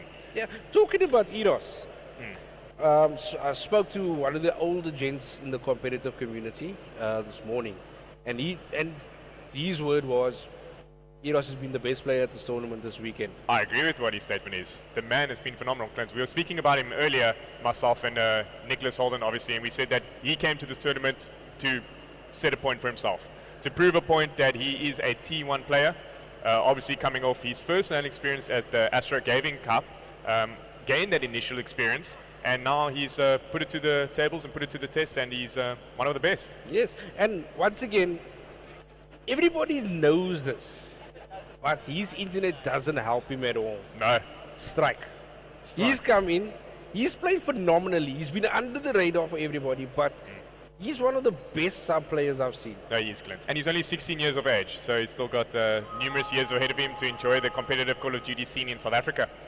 And potentially, hopefully, end up at COD champs one day. You never know, you know, we are getting noticed around the world. People do know that we're out there. And if we continuously just steadily grow our community and the production level, I mean, if you look at the stage, a big shout out to the guys from Ghost ZA for putting up the stream, putting up all the infrastructure that we do see here. Obviously, our main man, Zombie Gamer, allowing us to have the facilities at hand to produce things like this. These are massive for us, big steps forward. It looks like we're about to get into the game now. So let's talk some Call of Duty. What are your predictions? Old age thing of S&D, what are your predictions? My predictions, Clint, favorably, I'm going to have to go with High Five. As was mentioned last night, I've obviously been a boy of Vinko Gaming 2 years ago. However, just coming from their performance last night with regards to the matchup, it could be a deja vu scenario, or perhaps it could go in your favor and Vinko Gaming will take the win. I would love to say Vinko will take this, but this is S&D. Yes. You never know what's going to happen. You can be 5-0 up, and High Five says no. No. Just like they're told, and they shut the door hold the door right in front of Carvin Astra's face yesterday, where they managed to come back from a 5-0 deficit to win 6-5. Let's go into the pick and ban system. Obviously, Eros taking out the Shiva, which freaks you so dominantly. Your frag grenades being taken out, flash and concussion. And once again, the OP Vespa goes. However, I haven't seen a Vespa being utilized yet. Or have you, Clint? I've seen it, and it's crazy. Is it crazy? It's Okay. crazy. So it's bad. You don't even need rapid fire for it. Yes. It's just it's going to melt you. It's going to melt. It's you and ice cream. The Vespa's the sun. Okay. No chance whatsoever. No chance. GG. All right. Coming into the specialist draft, we do see Drewski for the second time, obviously obtaining that overdrive, which I think he did last night, but however, we weren't able to see him utilize it efficiently. I mean, for a map like this, you can go on a rocky run. Oh, the Rocky Rush, the famous, notorious Rocky Rush. And then obviously the kinetic armor, that annoys me a bit. Yeah. You're shooting someone, they pop that and shit. I need more bullets. You I need more bullets. Essentially, cleared it's an extra 4 hit markers in order to take out that kinetic armor, unless you've got the bird's eye accuracy and you're able to get a headshot, a lucky headshot. It was Scorpio from the Ventus team that basically double tapped someone in the head while they had the kinetic armor popped, and boom, boom, GG. There we go. That's a prime example of how to kill someone with kinetic armor activated. Okay, we've got active cam on both sides. We've got heat wave on both sides. The only difference here would be the kinetic and the overdrive. Otherwise, they are matched pound for pound.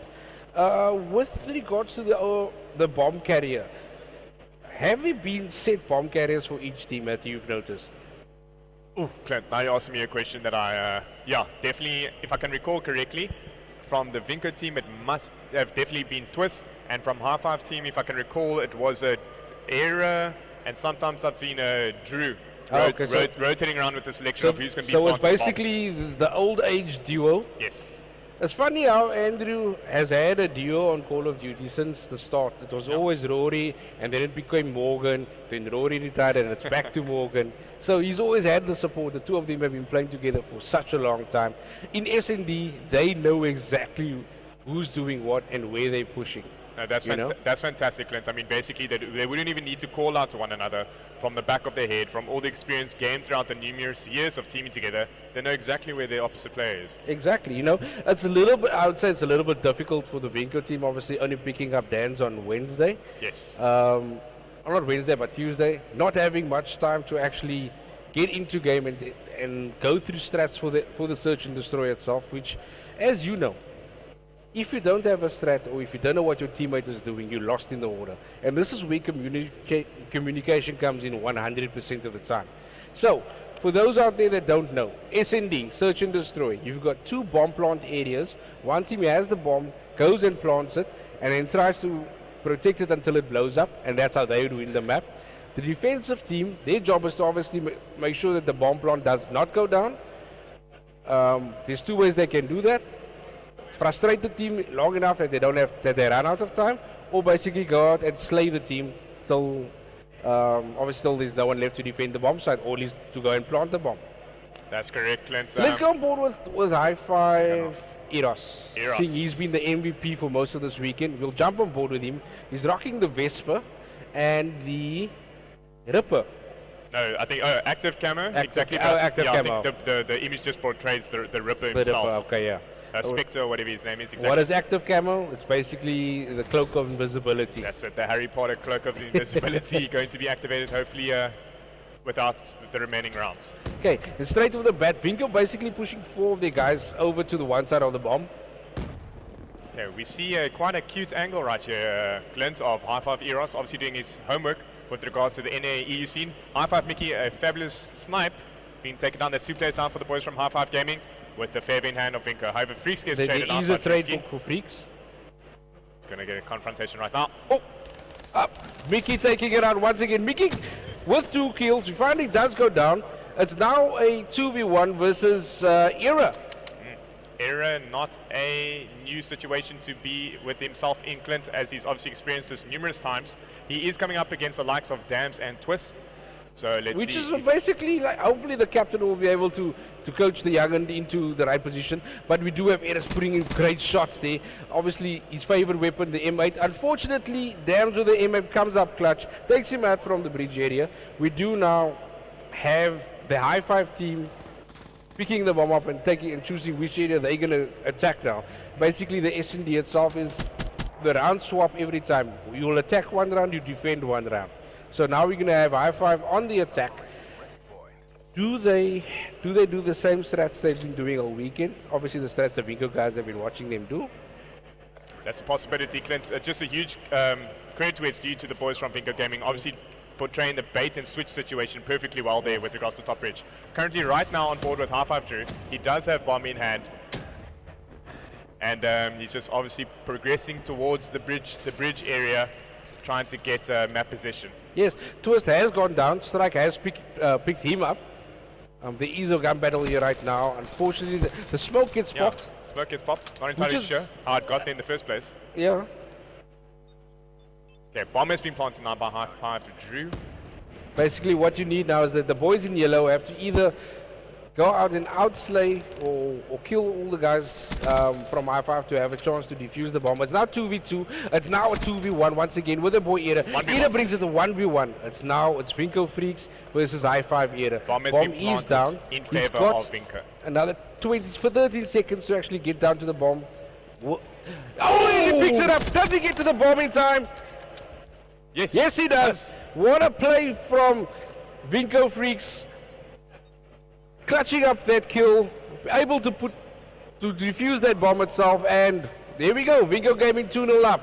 That is still not a safe score. The only time you safe against High Five is if it's 6-0 or 6-1 or 6-2 or 6-3 or 6-4. But you need a 6 to be safe. You need a 6, definitely, Clint. I'm sure the gents from Carbon Astro are still kicking themselves in the wherever they want to kick themselves Clint, after that, yeah, unfortunate performance. But credit is due to Vinco Freaks. I think the RK5 has been it's been melting recently. That It has, yes. online, I mean, yeah. from that range, it beats most SMGs. SMGs, yeah, and it's a You know? pistol whipping. And that's another thing that people have got to realize, is that certain weapons are effective from a certain range. I mean, even within their classes. Like that range, that's MA territory, you know. In a close range battle, some handguns are more powerful than their SMG counterparts. That's correct, Clint. Obviously, the favored RK5, which was obviously introduced to in the Black Ops 2 scene, has now been brought back in Black Ops 3, and it's just doing as much damage as it did previously. Yes, and at the moment we've got a 2v4, but it's the MVP and the old hand for the high five guys.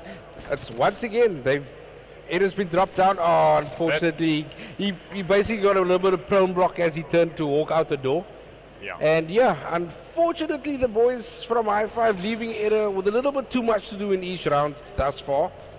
And obviously he is probably giving them some words now, like, listen guys, if you want to win, I need your support. Definitely, Clint. We are obviously seeing a pattern being formed where the boys from High Five Gaming are obviously being left in say a 2v4 situation, or a 2v3, or even a 1v3 or 1v2 situation, Clint. Yeah. So have perhaps better communication, better team hugging, team bonding, you know, having their back-to-back situations just to seal out their trade. Yeah, you know, I do like the fact that they push as a unit. In that way that should be a kill. Freaks going down from Drew. However, the boys from Vinco now do know what is up. Yes, they do. However, that was such a clinical kill by High Five Drew Brewski, Clint, in terms of just gaining possession of this A bomb site. Yes. I potentially enjoy it because there's only two avenues you can come from. Yes. Brewski, once again, a huge kill, and we could. And now it's a 1v3. We've got Dams. He gets caught trying to swap weapons. Unfortunately, that's just called timing for you. You can't always predict when is the best time to do something. As a new player myself, I'm always caught reloading. I apologize for that poor experience that you always are in fault of, Clint. However, huge plays by High Five. Drewski, I think he essentially got 3 kills throughout that map and gaining possession, and finally a point on the clock point for on the the team. board. That's big for them. You know, having gone up to 4-0 could have started something that they don't want to be part of. You know, it could spell a negative thought or negative train of thoughts. However, they are in this match. They've traded the kill. Twist and Drew Brewski. I'm not going to say his whole name all the time. It's going to be too confusing. Ooh. Kinetic, what is that? Psychosis gets popped there. Mickey gets taken over. That is bait and switch. It's 1v3 this time for the Vinco boys. Yes. And Freaks gets chased down, tracked down, 3-2. Told you, nothing is safe with high five. Definitely. These guys are just epic on search and destroy. And as a unit, they came up, picked up where the guys are. Obviously, the teammates telling each other, right, I shot the guy who was running at that tree or this tree. And I'm not too familiar with all the callouts, but obviously every single part of the map has a name. Has a name, yeah. Obviously, specific elements and variables on the map have got a specific call out, and through extensive homework and extensive practicing, the boys are obviously able to communicate correctly and pinpoint where exactly their opposite numbers will be. So what you're saying, these guys never just started playing this game this weekend and now they're here? I highly doubt it, Clint. Perhaps, I think the only person that could do that is a little young kid, Frosty. Yes. Well, these guys put in hours and hours on the game to play at this level, to know this much. I mean, I would have thought to try and look at that area of the map jumping on that truck. Yeah, that's an interesting line of sight, Clint. However, we do see High Five Drewski once again having possession of a certain bomb site. And the Vinco players are aware currently of his positioning. Yes. But when will they be able to push up as a collective unit? Shots being fired down. High Five Eros being taken up by Dams. Unfortunately, those kills from the High Five boys. We've got Strike coming with a big 2-piece. He's leveling the playing field. It's now a 2v1. Strike saying, okay, let's just reset. Let's think of what we're gonna do. The boys from Vinco say, okay, there's 30 seconds left. We know where this bomb is. We just need to protect that. As simple as it has been said, Clint. High Five Strike. Obviously, he is familiar to the situation, Clint. He does get some shots. Eventually, Vinco Dams picks him up. I just want to bring up that scoreboard quickly because I think Dams is topping the lobby. Yes, he is. 5 and 3. He's He's bringing it back. The previous hardpoint wasn't that great for him, but the team itself performed magnificently. We need some more kills from Twist. Vinko, high five. Round number 7 starting now. That's correct. And they definitely need Eros, the MVP player of the High Five team throughout this entire tournament, to step it up a notch, Clint, and help his boys out to perhaps seal the victory for them. Yes, I mean, right now we see the boys from Vinko pushing to their preferred bomb site, but they have stopped, or they're waiting for the pick. The CTICC actually stopped the push itself, but the kill has been traded out. Eros goes down. Freaks is down, so now it's a 3v3 situation. Yeah, interesting positionings on the map of the certain players, Clint. As we can see, they're obviously just watching all avenues to make sure that a potential flank might not be executed. Okay, we do see Miki Talib coming out on that huge confrontation with Era and being the victor of that one. Okay, at the moment it's Drew gets taken out. We've got Strike. Oh, Strike. We've got Strike. Obviously, he's got everything to do now. The Bingo boys have control of the area that they want to plant the bomb. He is moving around the map now, obviously just scouting out what can he see. The bomb goes down, so he knows exactly that it's at B bomb right now. The boys from Bingo have now set up in a defensive manner. The call out must have come now. They must have picked him up. They haven't seen him. The shots go in there. Unfortunately, it wasn't on point. He does get challenged. It does get taken out by Twist. Twist knew that kill is big. 5-2. 5-2. Some of you may not or may not believe me, but High Five still have a massive chance. They sure do, Clint. We definitely did not doubt them last night, and obviously in the afternoon when they took on the other likes on stream of Carbon Astra. And I'm sure that we obviously are quite certain they do have the potential to bring this back, Clint. They do. Reverse sweep the boys from Vinko Gaming. However, Vinko Gaming currently in favor of score counts is up on board with High Five Drewski. He does currently have bomb in hand and an HGXD at his disposal. So they obviously Drew now waiting for the player to push up towards him, which interesting situation we have here, Clint. yes, this is the sneaky attack. Wow. The sneaky attack. The sneaky attack currently coming into favor from the boys from Vinko Gaming. As Clint, if I recall, they basically pushed the 4-man around the map. Yes, similar to what Scump did on Ghost when he shocked the world. Shocked the world. Hashtag shock the world. Okay, we currently see the boys from High Five Strike, and High Five Drew Brewski. HXE has been activated. Let's see if you'll be able to potentially get a kill. Yes, everything is still in the guys from High Five's hands. They do have the bomb in hand still. Drew obviously just trying to see what's happening in this side of the area. They believe that the Vingo guys had pushed up there. He knows they're not there now, so he can actually push up, but they choose not to. Obviously Morgan or Era has moved around. Mistake there. The call out should have come, but we do have Strike deciding no.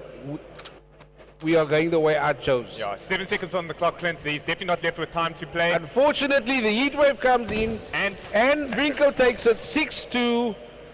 Wow, those boys, they wanna win this. They wanna win this. Like I told you, the difference in prize money. Third and fourth place walk away with 4,000 rand. Second place wins 12,000. First place, a massive 20,000 rand. 20,000 rand. Clint. It's all courtesy of the people from EGE, Zombie Gamer, and all his partners. Wow, that's a lot of money, Clint. Where was that type of cash money back in the day when we were playing? Man, we played for stickers.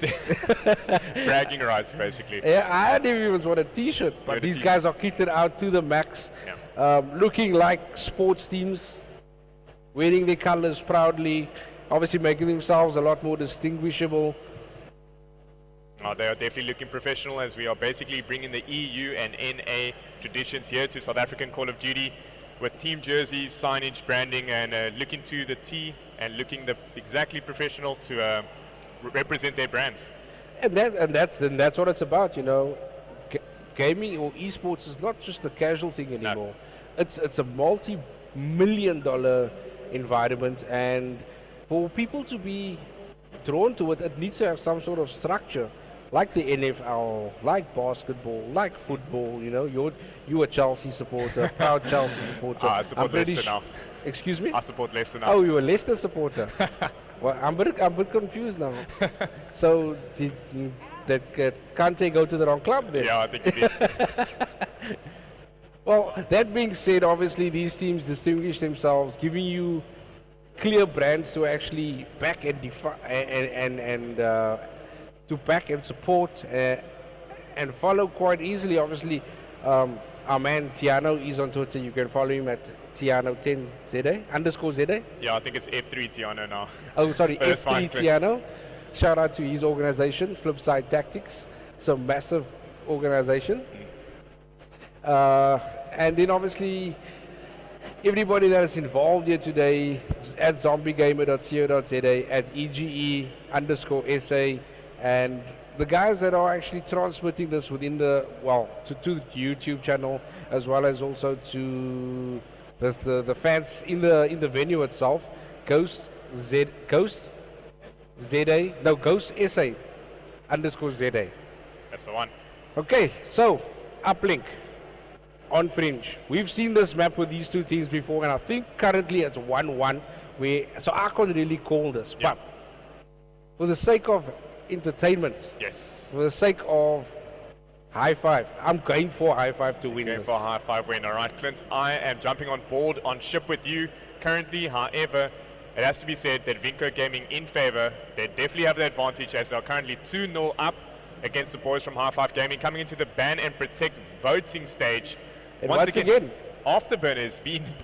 I've never seen Afterburner being protected so much throughout the tournament that I have seen this tournament. Clint. obviously with the afterburner, it allows them to get that boost back a lot quicker and move around the map a lot easily and obviously evading gunfire. Yes. Talking about evading gunfire, they're going to be evading, they don't even need to evade the Shiva or the HVK, that's off the map.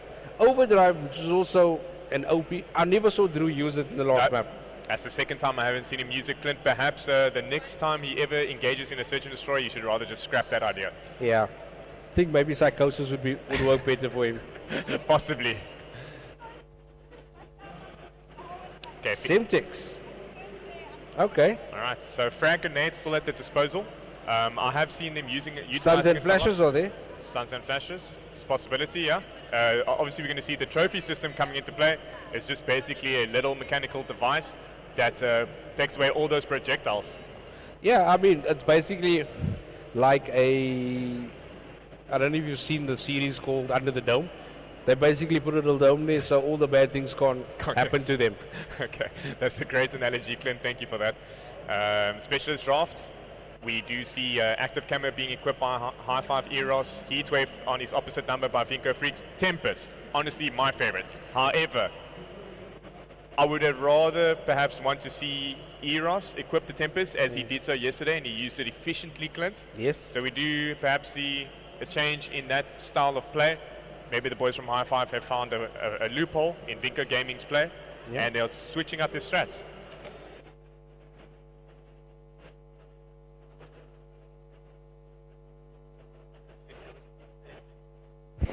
Twitter. The Twitter. No, I was talking about your Twitter. Your Twitter is ghosty_ZA. Okay. Yes, so we've got one more person, which is Dams, not equipping it up. There we go. Clutching up. Clutching up in the specialist draft. Just having a look at what's happening on stage right now. Okay, the guys are basically now setting up their classes. Obviously with the ban and protect system, it kind of alters what you do have set up. Yes, it sure does, Clint. Create a class, you obviously have 80 seconds supplied to create your specific classes. Here's where the submachine players will obviously set up their preferred submachine guns, which would obviously be the VMP in hand, and then as opposed to the AR The players. Vespa wasn't banned though. No, it wasn't. So we could perhaps see a potential Vespa pick. I sure hope so, because when that game was introduced to the game right in the beginning, it was dominant. It was certainly dominant. Funnily enough, your main guy, Optics Camper, tweeted out last night, ban the Vespa. Ban the Vespa. Okay. And surprisingly, none of the ZA guys are currently using it. Well, I mean, you know, it has been 3 days since the patch. They've been here for 3 days, so maybe they didn't want to take the chance and try out something. You know, you normally just go with what you know. That's true. Stay in your comfort zone. Do not obviously extend out of that. And yeah, 25 seconds remaining of the edit creator class. Clint, it's a good series on our hand. Potentially a massive series. I want the guys from I5 to come out now.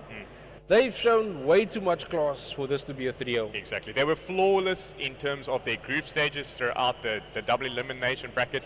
Unfortunately, falling short to the boys from Energy, the dominant force of Energy Fear. Yes. It has to be said, those guys are currently at the peak of competitive Call of Duty in South Africa, led by our uncle Jakes. And Yes. we do perhaps have a potential reverse sweep from the boys from High Five, so it could actually happen. And I5 obviously have all the tools they need to make this a reverse sweep. They do. But we need them to first get the one map on the board. Once they do that, you'll start seeing the hype coming from them. They're a team based purely on Morgan's hype. Morgan's hype. Once Yeah. Morgan gets hyped up, there's not much that can stop that kid. Once he's hyped, Drew decides, right, it's time to play. All right. P2P. Would you say Morgan has the same hype factor as the Rocky Rush? Yes, pretty much so. You know, when Rocky did perform, when he did perform, and he hyped you up, it got you hyped up in game. It made you believe what you could do. You know, and this is something that Andrew himself has spoken about: is in-game confidence, going into a gunfight, knowing you're going to win it. That is so essential in Call of Duty. Nowadays, guys, with the confidence low, they go in, they're thinking, "Oh shit, I need to win." Instead of pardon my French, instead of thinking, "I'm going to win." I need to win. Unfortunately, that does put the doubt in your mind. And one small twitch to the left, one small twitch to the right, takes your shot off. You miss your first shots. That's the end of the gunfight. That's the end of the gunfight. Okay, currently on board with the high factor of High Five Gaming. Era himself, one of the veterans of the Call of Duty scene in South Africa. M8A1 in hand, quick draw, elo, and stock. Smoke's being deployed in mid-map. He's able to take out Vinko Twist. And watch the flank. Jeez, good call us for the boys from High Five. The boys from Vinko, they don't have map control, so they are being slayed out in the spawn area, and this seems like it should be a 2-pointer for Era. Unfortunately, he takes the wrong option. If he had jumped out the window straight ahead of him, he had another player from his team supporting him on that side of the map. However, blocked that off. We've got the boys from Vinko attacking the train side now. Obviously, High Five know exactly where they're coming from. But HCXD straight off the bat. Mickey probably going huge. Huge Mickey. three-piece. Oh, massive kills by Mickey. Mickey. Mickey's on a 60. He started 0-1. He's on 6 right now. Streaks. Now, Clint, I think it's essential for Mickey to obviously play for his streaks right now. He's only 25 points off his lightning strike and potentially a Hellstorm missile as well. There we go. That's it. Yeah. Mickey's fully streaked out. Right. Now Mickey's right. Throw the ball to me, please. Thank you. There you go. Unfortunately, the timing for that. The high five, I never saw him. He smashes him. Mickey's on a 9 kill. 10 kill. Oh, Mickey! Woo! Oh, Mickey! Mickey! MV Mickey! Sorry, Patty. Wow, massive plays. Finally gets taken up by High Five Era. And another relay. 6 points currently. That's 3 dunks essentially, Clint. Oh, Mickey is on fire. 11-2. So crazy. We've got MV Patty standing here next to us. And He's just coming to see what we see because he can't believe it. They're watching it on main stage. Mickey going off. Putting High Five on the back foot immediately. High Five that close to actually starting off with a dunk at the start of the match. So one wrong decision can put you on the back foot, as it has shown there. okay, we just see Vinko Twist obviously just holding the contest station of the ball. Once again, throwing it down just to regain his armor. Unfortunately, gets taken up by Strike Okay, with a massive this is it. two-piece. Ball in hand. High Five have the chance right now. Unfortunately, gets taken out. It does come up, but Mickey once again sweeping it up. The boys from Vinko throw the ball out to reset it. Now it's time for them to actually come in and get some map control, some big fights there. Unfortunately, neither one of them wanted to die. The HCXD comes out, gets taken out very quickly, but Mickey knows the guy's coming that way, takes him out. His shot's on fire. Mickey, he's just stream rolling, Clint. The boys from High Five Gaming. Unfortunately, oh, and he gets the kill on Era when he's behind the hit glitch. He's probably playing with his router plugged in. That's a possibility. High Five drew Brewski with a massive kill. Unfortunately, unable to pick up the two-piece on Vinko Twist, holding down the Zig positioning on the map. Okay, right now as you see the guys from they're pushing us. they're allowing the guys to play the map right now, and slowly but surely they've got to push up. And I mean, that's the thing also, you know, you're 6 points down. How patient can you play? That's exactly what it is, Clint. They are definitely not in a deficit. And here's where the frantics come in, Clint. Here's obviously where the composure comes into play. You know, I mean, you do have another side of the map to play still. It's only halfway. Could it be that the Vingo guys had easy side? Oh, the boys from Vingo are really just shutting them down, playing the map. They're basically building up a defensive line, slaying out, and then moving up on the map. That's exactly what they're doing, Clint. They are all pushing up as a wave of collective units and holding their defensive and offensive lines thoroughly. Yeah. Basically, the Vingo guys do know where the play is. That's what all 4 down for Vingo, for High Five Gaming. Clint. They're just basically outslaying them and pushing up together. The map, we do see Freaks with the ball in hand, and he's able to go for a 2-pointer dunk, thus making it an 8-0 advantage to the boys from Vingo Gaming. And we've actually, wow, Dam's doing really great for the squad right now. But Mickey, 20 and 8, and another 2-pointer. Another 2-pointer, 10-0, Clint. I don't know if you can recall correctly during the Advanced Warfare season, the 10-0 cap limit. Yes. And then you go straight into the second round. We basically had, and it was, I believe it was at this very event, where XF gave Fear 53 seconds. 53 seconds? 10-0 in 53 seconds. Ain't nah. Okay, we do see Mickey with ball in hand. He does have 7 seconds remaining on the clock, Clint. Unfortunately, he gets taken out by High Five Era. And as we're coming, I don't think there will be any more points right now. So, round 1, all the uplink goes 10-0 to Vinco. A lot of work for High Five, but they do know that they can score 10 points on this side now. Yes, sure can, Clint. I think obviously the boys from Vinco Gaming were on the preferred side of the map. Because if you obviously flood that left train section and silos, then you obviously allowing the opposite team to be spawning out in yard. In that turn and yard, which is extremely annoying and monotonous to say to get around the rotation. Yes. So as we are on board now with High Five Strike, he needs to pick it up. He needs to gets taken out. The boys from Vinco know they just need to. They can basically play for time if they want. Okay, they don't have to push up, but I know that they want to send out a statement this weekend. You know, we only got to play 2 matches this weekend. That is unfortunate. Drew just taking out Vinco Twist with the M881 in hand. Dams then replying on High Five Strike. And a ball currently sitting bottom barn. A lot of contestation right now going with the gunfire through middle map. See the boys from Vinco once again keeping that definite line across the map itself, you know. And as a player, you're trying to dip out. You're basically turning into more Vinco players. But as I'm saying that, High Five are going to get this dunk in. There we go. Could this bounce the game back? That is the question, Clint. Game is on. Game is on. 2 points. Because what they've got now is they've got Vinco spawning in that rotten spawn in the 10-yard area. However, Vinco are coming out. They are coming out and they are pushing up now and say, listen, we don't want this to happen. We want to win. 8,000 is a lot of money. It's a lot of nice money, Clint. Anyway, getting back into the game, Vinco Mickey currently with the ball in hand. He does have kinetic armor equipped. It does pop it. He does get the score. And he doesn't even pop it, Clint. And he's still being able to turn on High Five Strike, allowing him to obtain the HXD. 300 points off of the Lightning Strike. Will he pay for it? Unfortunately, he doesn't get it. Smack down. Vinco Twist, apologies. Easy 2-point cap. Another 2-point cap. And the boys from High Five, they need to recoup. They need to recoup. They need to get this done. As you can see, they're all clustered in one area, you know. Yeah, They need to get someone to be pushed up so to help them actually get Vinco to not spawn where Vinco is spawning right now. That's correct, Clint. Dams just holding down middle map. 2 down for the boys from High Five. And the boys from Vinco Gaming are currently just getting that map possession, which is extremely important. And throwing the ball around to Vinco Twist currently at hand. Does he have a clear running route, Clint? He will be confronted. He will be. Will he go for the 1-pointer? Active camo, equipped. And he gets the kill. The sneaky kill, obviously. Wow. Drewski getting juked. DJ Drew on decks, unfortunately not able to see his opposite opponents and strike now. Progression on the map. Obviously just playing out in the Vinco base, allowing his team to push up now and potentially get some points with 2 minutes 12 seconds remaining on the clock.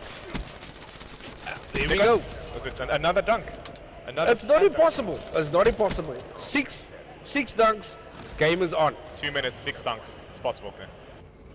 However, HCXD coming out now from Drew. Drew obviously laying in the... Oh, there was another dunk from another Vinco. dunk came from Vinco. Wow, these guys are... Satellite 3 set. LeBron is probably watching and wondering how they're doing this. Could definitely take some tips from him. Our team has the satellite. So we've got Drew kind of just away from his team.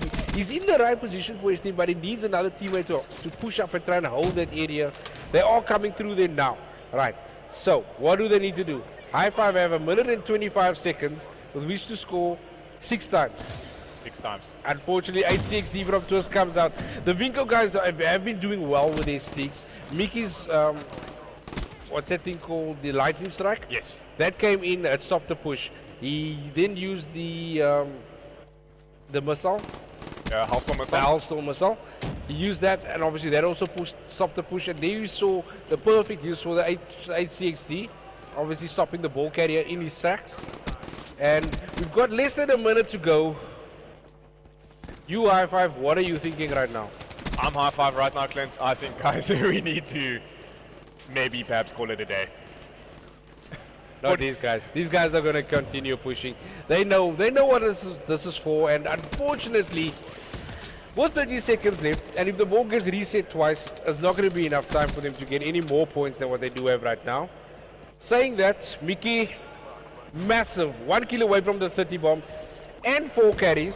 Twist doing massive, 6 carries from Twist. Mickey getting the 30, Did he get the 30? Unfortunately. No, he hasn't. But the There he new does. boy Dams. Oh, body Oh, shot. body Cheeky shot. body shots on High Five strike. Obviously, Vinco Miki just relaying that he is the better competitor between the two young Yes, kids. obviously 2 SMG players in the sub. And that's it, ladies and gentlemen.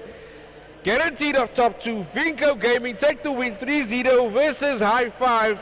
Congratulations to everybody involved. It's been a long run for the guys from High Five, obviously starting their games on Friday already, playing through the open bracket, winning that. Unfortunately, I suppose 2 matches too much for them. Congratulations to the guys from Vinco, Vinco Dams, Vinco Mickey, Vinco Twist, Vinco Freaks. They've obviously qualified through the online qualifiers as the 2nd seed, and they go there to play against Fear, who obviously they lost to in the qualifiers previously. Yes, that's exactly Clint. And credit where it's due to the boys from High Five Gaming. Clint, they showed us a great, spectacular showcase this entire weekend. And yeah, they're currently signing out. That's all she wrote. Unfortunately, it's sad that there has to always be a loser, Unfortunately, so. but that's just the way the game goes.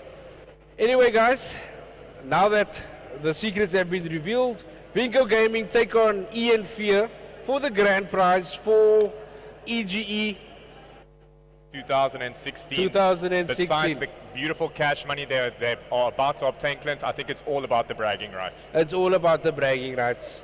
Obviously proving yourself on land, there's no other place to prove it. Anyway, ladies and gents, Tiano, Yes. you'll be doing the grand final, my friend. Are you sure about that? Yes, I'm sure about that. All right. You'll be doing the grand final with my boy, the Mr. velvet voice of casting, Nicholas Holden, Z.A. Holden. The one and only. Cool. Shot, Clint. It was great. Thank you, Stream, for listening to us. Listen to me mumble, not knowing the names of Hellstorm missiles and stuff. But I will see you guys soon. Peace out.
Testing, testing, 1, 2.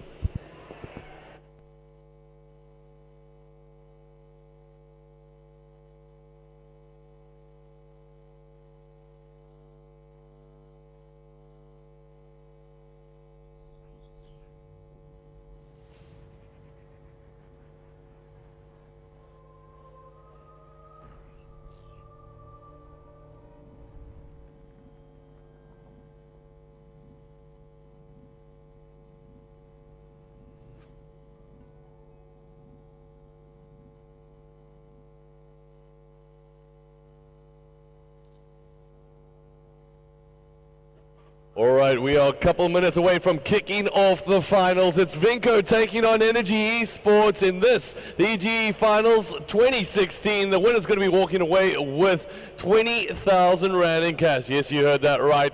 The team walking away 20K, and they are both on stage at the moment. So gather around and check it out. We're going to be kicking off the game in just a bit. So hold tight, ladies and gentlemen. We'll be joining you in around about 5 minutes.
Is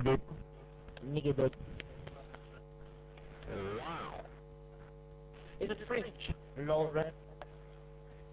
Is it French, right? What? What? Nothing.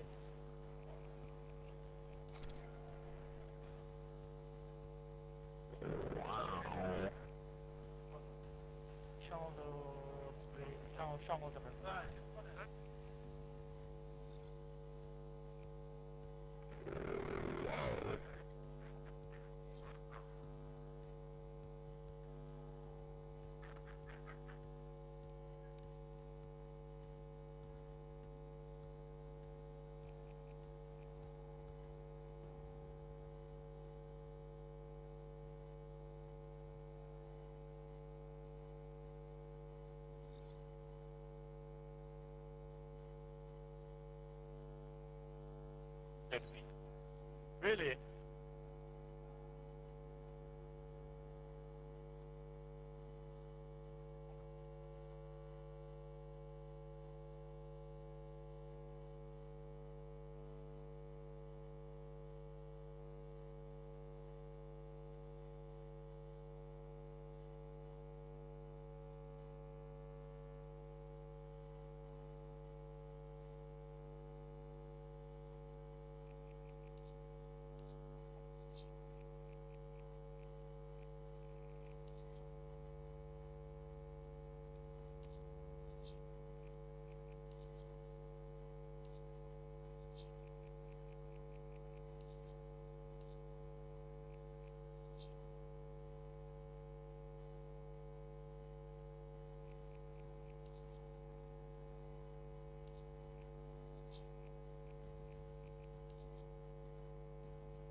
Hey, what is up, everybody? My name is Nick Holder. Welcome to this EGE 2016. It is the finals. After 3 days of continuous play, the lads have made it all the way here. I'm joined by the delightful Mr. Tiana. How you doing, my man? Awesome, Nick. I'm doing absolutely fantastic, and I'm super excited finally for the grand final EGE 2016 of Call of Duty Black Ops 3. So, taking through what these teams have gone through over the past 3 days, starting with day one, group stages. Day number 2, that's on Saturday. We went through a double elimination bracket that went on to 11 a.m. last night. Today we kicked things off really early before the Cape Town Convention Center even opened basically to the public at around about 9 a.m. And we've gone through now all the way to the latter stages where Vinco have made it up to face Energy Esports. Vinco, of course, got knocked down to the losers bracket a bit earlier on against High Five. They managed to verse them a bit later today, where they took them on stage and showed exactly what kind of dominating squad they are. Now they're going to be taking the lights of Energy Esports here. Tiana, take us through this match between Energy and Vinco. What are these teams fighting for? Okay, Energy and Vinco, as we have obviously mentioned previously to the grand final, they are fighting for 20,000 Rand in cash money grand prize, obviously divided by the 4 certain players, and then essentially, Nick, the bragging rights of taking on the title of EGE 2016 winners. That is pretty much the best bragging rights you can walk away with currently in the Call of Duty community. An outstanding job being put on here by the players today, as well as the organizers behind the scenes. A big thank you to everybody involved, as the teams look just about ready to get things underway. We're just going to be waiting for a couple of setups on our side. It looks like we're pretty much good to go. But for Energy Esports and Vinco Gaming going into this game, Mr. Tiana. Predictions from your side? Okay, obviously being my biased self, I would like the boys from Vinco Gaming to obviously put on a showcase for us. I know they do have the potential to do so, but at the end of the day, it has to be said, Energy Fear to take the win. Alright, they have been looking like a strong squad. That said, Vinco Gaming are going to probably have to look down to one player, the youngest player of their squad, and it's almost the young one against the young one, Frosty versus Mickey. Let's see how that one's going to progress. It looks like both teams are ready to get this underway, so we can get things started in just a few, as we are just waiting from our side. It looks like both teams are giving us the thumbs up on their side. So we're going to kick off with first map. It's going to be Stronghold Hardpoint. And remember, Energy Esports have not lost in the tournament thus far. This means that essentially Vinco have to beat them twice. That means they've got to beat them in 2 best of 5s to take the W. Whereas taking a look at Energy Esports, they're going to need 3 maps basically to take the W. Very easy. We obviously did see the boys from Energy beating Vinco twice throughout the online qualifiers. So now the boys from Vinco obviously have to do the reverse sweep on them with regards to the LAN environment. So taking a look at our picks and bans, the Purifier will get removed, which is essentially the flamethrower score streak that gets removed from the game. The concussions get removed, the flashbang as well. And then we taking the Wraith will actually get removed from Freaks, so he's a bit concerned that they're going to assert early dominance from the Energy Esports lads there. The Wraith, of course, is one of the high tier score streaks, which basically just rains death upon the match. Exactly, they're from above. I think extremely critical ban there by Vinco Freaks and the boys from Vinco Gaming, because as we know, the guys from EN can get those high score tier 1 score streaks extremely fast. Alright, and then closing off, we got HCXD going to get removed rapid fire, as well as those smoke grenades. We've seen a lot of teams throw in those smoke grenades to throw off basically the basic positions of the teams. And we now just waiting in for the last ban from Mickey, who's going to remove that high caliber. So, stepping into the specialist draft, when it comes down to hardpoint, we usually see round about 2 weapons, 2 specialists, or 3 specialists and 1 weapon. Taking a look at how important control is on this map, we're more than likely going to be seeing a scythe come into play, definitely a heat wave that we've already seen, and kinetic armor. Do you think active camo is going to be able to make an appearance? Of course, active camo potentially so, as I do think scythe, as you've mentioned, and Annihilator, I was about to call that out, obviously equipped there by Vinco Freaks. Alright, so far we've got a kinetic armor, scythe, heat wave being picked up on the likes of Energy Esports. On the side of Vinco, we've got the heat wave. Annihilator, that's going to be an interesting choice. Annihilator, I'm not too sure how comfortable Freaks is going to feel with that down a long range. Of course, it is a one-shot pistol that does a huge amount of damage, and is basically going to be able to one-shot anybody up he comes against. But like I said, that's a very much a medium to close range score streak. When we take a look at the scythe, Dams is going to be able to control that with the scythe in hand. Mickey is going to be picking up the kinetic armor, and Frosty taking the active camo. Alright, so now when it comes down to hardpoint, if you are not familiar with the game mode, it's all about trying to control areas of the map that rotate every 60 seconds.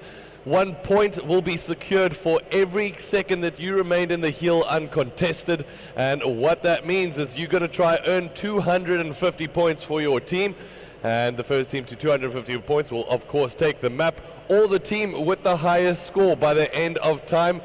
And remember, time does pause as you start to accumulate points, and that could play into some clutch plays at the end of the map. I can't wait to see what's going to happen between both of these teams. Vinco showing up against High Five, exactly what a strong squad they were when it came down to hardpoint.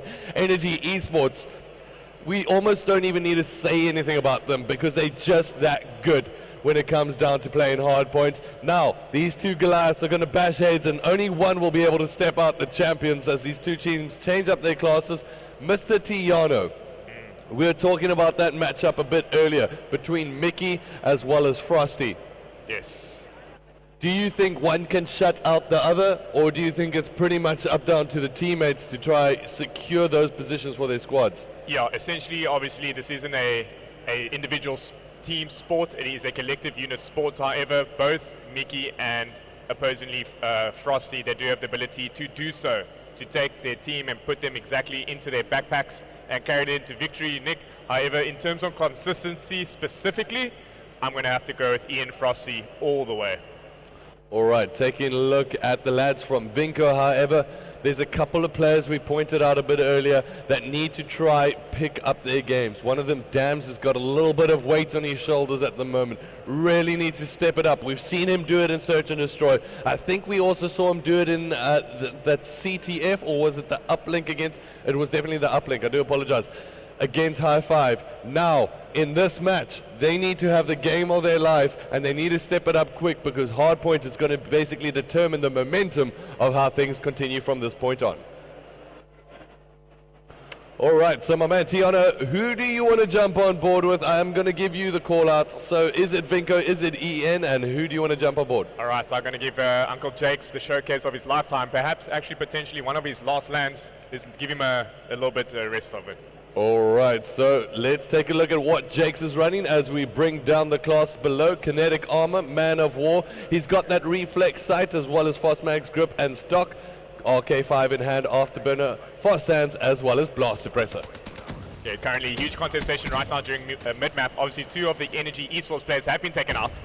And Jakes with the encounter, they are just accumulating the points. All right, so early points going in favor of, I believe, the EN lads. But for now, let's just break it down once again. That middle point is going to rotate after the time runs out, which is currently ticking down from 33 seconds to a new point, and every 60 seconds we're going to go to a new area of the map until around about the halfway through we're going to go right back to this middle point again, and the rotations all start again. So it's all about trying to control those areas around those points, make sure that you pick up the spawns for your squad, and make sure you can just basically get the kills in and around the area. Okay, we obviously on board now with Ian Jakes. We do see him, Nick, with an Man of War equipped, and he is actually playing an OBJ role currently with his boy Cox. Well, interestingly enough, we did pick up on Vinco Dams a bit earlier, saying he needs to pick up his game, and straight off the bat, he's the man leading from the front with 6 kills to his name, but his teammates need to bring up their presence to the party.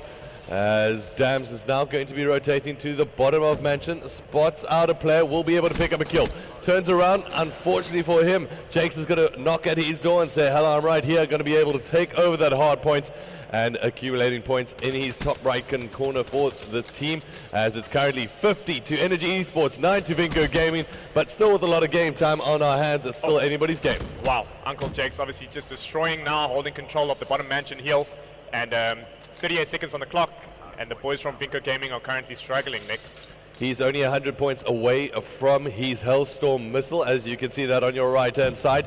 He is now earning his way ever so closer, and it's going to be so important, especially those aerial bound score streaks, when it comes down to the next rotation in those open environments, as opposed to being in a close quarter combat. So we jump on board with Dams, and he's going to be rocking out with that M8A7 as Vinco jump into the hard point, trying to secure points for their team. Dams, however, will get taken out, and just like that, once again, Energy Esports reasserting their dominance on this hard point. Reasserting their honor, as the boys are currently 76 up to the opposing team, Vinco Gaming of only 20. Covs with double digits currently, and the highest OBJ time for his team, and it's his birthday today, and he's going absolutely wild. Trying to earn himself quite a big present for his birthday, as we did state a bit earlier. 20,000 Rand is what is up for grabs. Second place, you're not going to be walking home with too bad of a prize, however. I believe that's 12,000 K in your back. Oh no, not 12,000 K. That would be too much money. 12,000 Rand in your back burner. As Jake's now doing some work on the window and trying to make sure that his team can get that scoreboard ticking in their favor. When it comes down to the likes of Jake's, he's been around for a long time in the Call of Duty community, one of the long-standing players. He's been around the competitive scene for around 5 to 6 years now, and just still managing to play at a top-tier level, which kind of just shows you how well and how consistent he has been playing throughout the years. That is correct, Nick. Credit where it's due to Fear Jakes. Obviously, as we have mentioned earlier, he self-proclaimed himself as the most winningest Call of Duty player in the South African community. Currently 4 players down for the boys from Vinco Gaming, and Energy Esports are just railing up the points. All right, so we currently on board with Vinko Twist as he's going to be working down this left-hand side. Will be able to pick up a kill, but unfortunately falls inside the hard point. So now it's all about your rotations when you get into this area. Dam's going to be holding it tight and hopefully going to be able to earn his squad some points to get back into this game. Currently, Energy Esports 130 to 23, Tiana. Dominating fashion, Sir Nicholas Holden. We called it high, but the boys from Vinko Gaming unfortunately had possession of the bunker hill, and now they have to break it as they're currently spawning out into back rocks on the back foot. Alright, Mickey, however, needs to step it up a gear. Pops his kinetic armor, will be able to pick up 2, but then falls down. And now Jake's taking things over into his control. Gonna bring out the Hellstorm missile, and as it rains fire down, he's gonna connect with one as all 4 players go down. Frosty picked up a 3-piece there, Tiana. Oh. The one Nicky, as we mentioned previously, Nicky is just phenomenal. Uncle Jake's obviously contesting right now in the middle of the hill. The boys from Vinko Gaming are just flooding in through the back entrance of a tunnel. Frosty pops his active camo, but Vinko do well to stay alive as Twist picks himself up a 2-piece. He's now last one left in the hill. His teammate Mickey decides to join him. Will he be able to pick up the kill? Jakes throws in the dart and will be able to get a kill of his own, but Vinko regains some kind of control there for a couple of seconds, but it's a little too little. And it looks like slowly but surely Energy Esports looking out to roll out this map. Comfortable winners. Vinko, Tiana, what do they need to do? Currently right now, Nick, they just need to take 1 second of the time that they have remaining. There's still 2 minutes 58 seconds remaining on the clock. Boys, let's reassert ourselves. Perhaps we might not be able to accomplish this HP, but let's take up the warming of these gunfights now and our communication and bring it into the next maps of the series. Alright, it's all about focusing in those last couple of seconds and trying to turn around for your squad.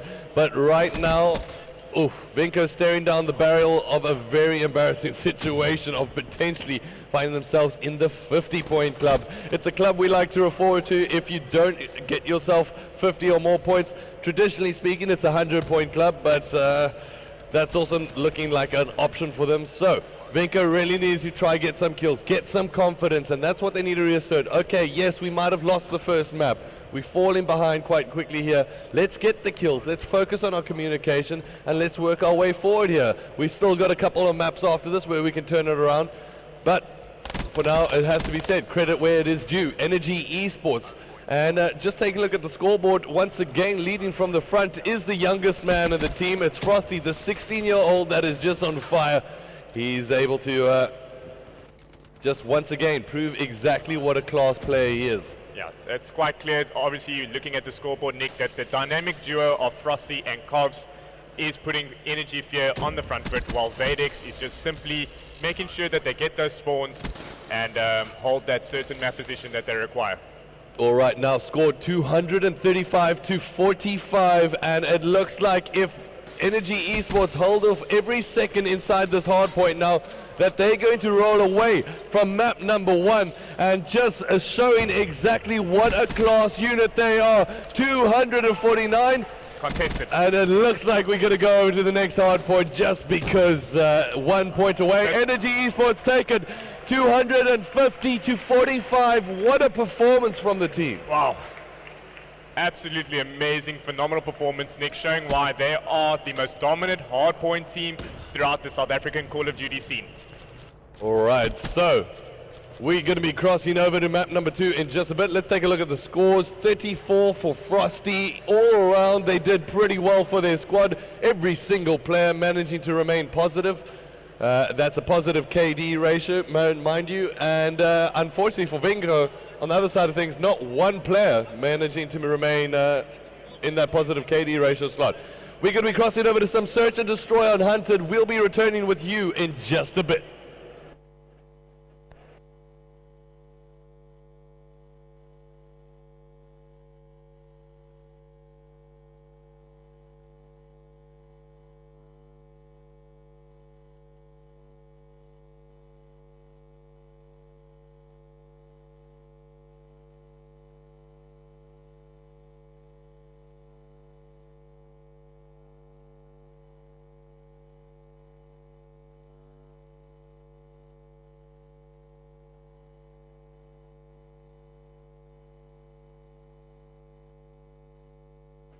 All right, my man Tiano, looks like we're about to get things ready here. Search and Destroy Hunted. If you are just joining us, it is map 2 of this, the EGE 2016 finals between Energy Esports and Vinco Gaming. So far, Energy Esports currently 1-0 up on score count. And Vinco, gonna really need to pull something out of the bag here, Tiano, in this Search and Destroy. It sure is, Nick. I asked myself the question. I'm sure numerous members throughout the community and currently now in the crowd asked the question. With the factors of the two high-performance teams of Carbon Astra obviously being taken out of the mix, who is potentially strong enough to stand up against the likes of the guys from Energy Fear? It's a difficult question to answer myself. I mean, we took a look at the High Five guys earlier, and a lot of people saw exactly how powerful they have been in their LAN performances. They went to go on to take on Energy Esports, and they just basically got thrown down to the side. When we take a look at Vinco Gaming, they're a team that seemingly are turning things around for their squad today. Came back with a positive energy and want to basically capitalize on that. That being said, will they be able to do that? They need to do it now. Search and Destroy is going to be a telling game mode. If anything, it is Energy Esports' weakest. So, when it comes down to this, maybe you're going to have to rely on your strategical play. This is when all your homework back at home pays off, the amount of time that you've been putting into practice. And right now, we take a look at the specialist draft. Any surprises out here so far for yourself, Tiana? Absolutely none. No curve balls have been thrown. What I do like to see is the reject obviously being utilized, because basically that essentially gives you another life to continue through and perhaps get the victory for your team during that round. All right, so at the moment it looks like a pretty much mirror matchup when it comes down to this, the specialist class draft. When we're talking about Search and Destroy, if you guys are not familiar, then let me inform you a little. There's 2 bomb sites located on the map. One team is attacking, one team is defending. You can win the round by either eliminating all your opposition or by getting the bomb down. The team that defuses the bomb will obviously win that round. The team that managed to get the bomb off or gets it blown up, as my man Tiano so delicately puts it, will be able to take the round for themselves. Teams will rotate per round, so the attacking team will become the defending team after the first round of play, and that will continue throughout the theme of Search and Destroy. That's basically it. Well said. Couldn't have said it better myself. All right, so do you think we're going to be able to see any sniper rifle gameplay today? I'm quite certain we are, Nick. I mean, we did see the boys from Vinco Gaming obviously utilizing that sniper prior to this. It was Vinco Twist that had it in hand. I do hope that the young lad, Vinco Mickey, does have it equipped, as we are known for his prolific sniping ability. And perhaps some sniping skills from, I'm not entirely sure, from Ian, who uses that sniper rifle. To be honest, I'm not too sure myself. I mean, after Coves joined the squad, as well as Vadex, I'm not too sure who's going to be able to take that role up. But all of those players pretty comfortable with all weapons in-game anyway. So, correct. When it comes down to the thermal, I don't think I picked up whether or not that was banned. Did you see yourself? I did not see it was banned Okay, at so we all. might be able to see a thermal, which does play a telling role when it comes down to the Cave B bomb site, I believe it is. I was having a good discussion with my man Rob or Coves a bit earlier, and we actually discussed Hunted, and one of their favorite bomb sites is that B bomb site in that cave. So let's see if that plays into their favor. He gave that little information out a bit earlier. Let's see if the lads from Vinco were listening. As we're going to cross over to the attacking team. I want to jump on board with Mickey. Mickey. We kind of have to, just by looking at what he's got in his hands right there. So, let's take a look at his class. Kinetic armor, we got that weapon right there. I don't want to give away too much information because they can hear us on stage. RK5, we got Afterburner, Cold-Blooded, Fast Hands, Blast Suppressor, Dead Silence. The man is fully loaded when it comes down to perks. And let's see what they're going to be able to do on the attack. Okay, Vinco Gaming currently pushing up as a collective unit with bomb in hand. And there we do get a spotted out, and Mickey's going to be able to connect. Great sniper shot from him there. As the thermal sites, traditionally speaking, a lot of teams will go for the ban. As Vadex picks up a 2-piece of his own, will spot out a player, Mickey, as he one bursts Frosty essentially right in the face. as now we're going to have a 2v2 situation. Vadex now holding tight for his squad and will be able to clean up. Vadex going ham and getting the ace for his team. Wow, Nick, I think we need to give Sir Vadex some time on the clock. And unfortunately, we were unable to view that ace that he had just accomplished. So let's give him some time. Essentially, Vadex saying, you know what, guys, you do what you want. I'm going to quickly just take out the whole entire Vinco squad and give us an easy 1-0 victory. Single-handedly. Amazing. All right, so let's cross over to the attacking team, and I feel, yep, we have to climb on board with Vadex. Okay. Vadex currently with the SVG 100 thermal in hand, stock equipped on the sniper rifle. That's an extremely interesting attachment.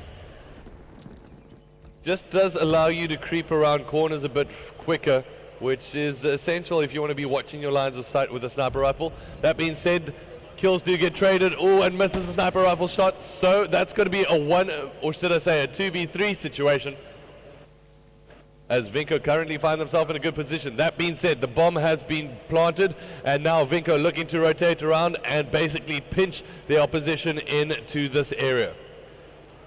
Play is about to come into confrontation, and Vinco Mickey becomes the victor out of that engagement. All right, now Coves on a 1v3 situation. This is going to be a tough one to face, as he does get hunted down as Mickey takes him out, and it's all going to be about Mickey right now getting the ace there for his team, as he says, you know what, Vadex, I'll dust my shoulder off as well. I can take out your entire team too. He sure did that really well, Nick. Get ready for the next round.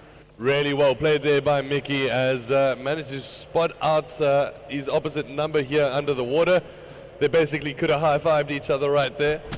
Instead, he decides to send some bullets his way.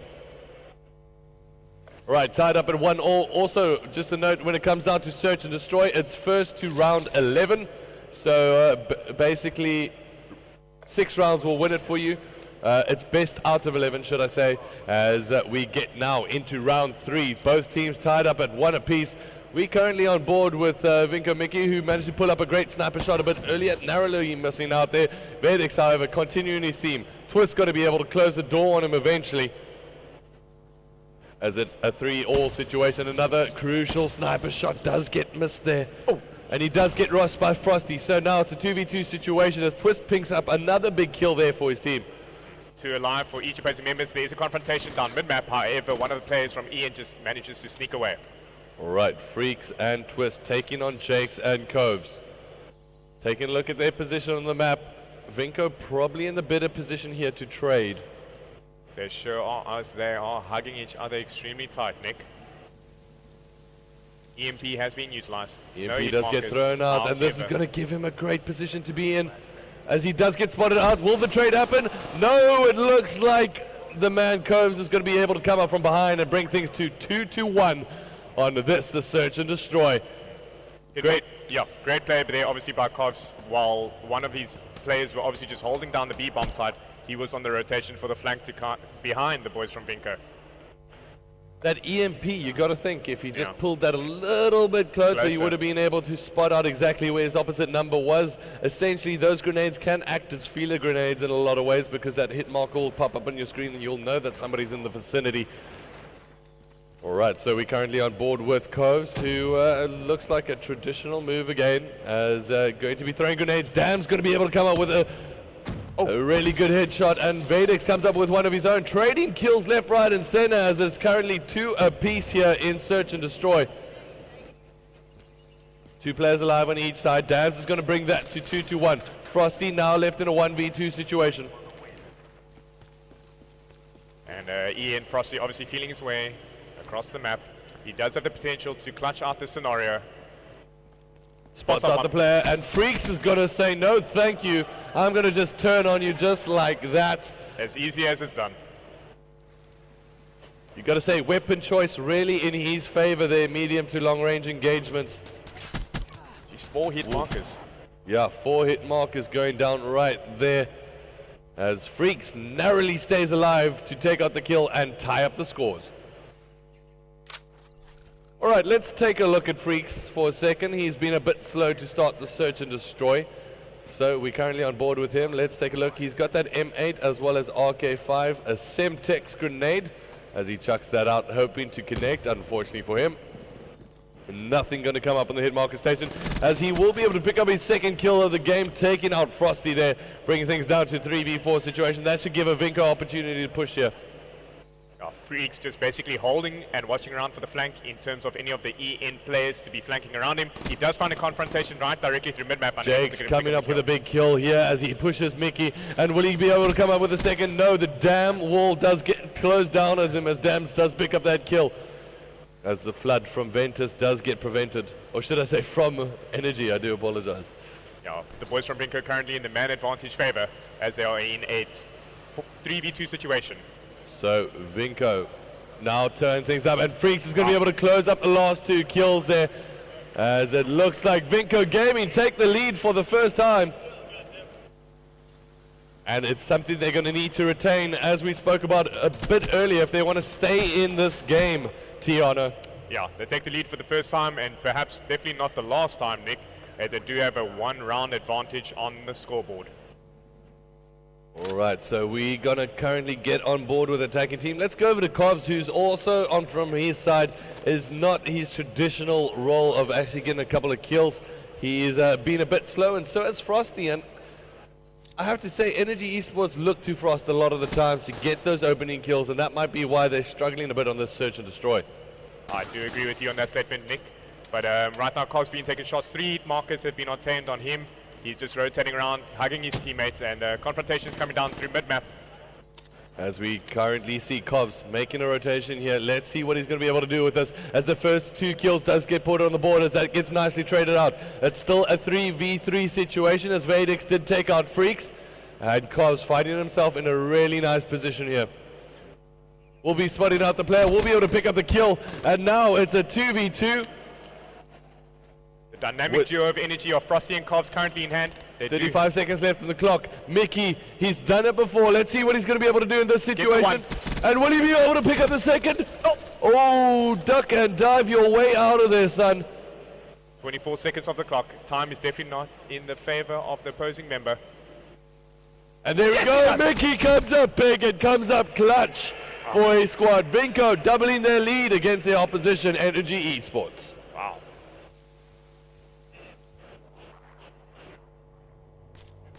Actually used that kinetic armor there. 50-50 in hindsight, could have been activated. It's a round win. It's you a round play win, for exactly. round wins, And so Frosty, that was really important. The RK5 in hand, which we have known to be a one-burst pistol whip. I So think that was great a good move by Mickey. Great Once judgment, again, great they're plays. looking to him to be that search and destroy warrior that he is. And he currently is 10-4, double digits +2. The man is phenomenal. All right, once again, that SVG out in hand. Let's see what we're going to be able to do with this one. Oh! Picks up a big kill.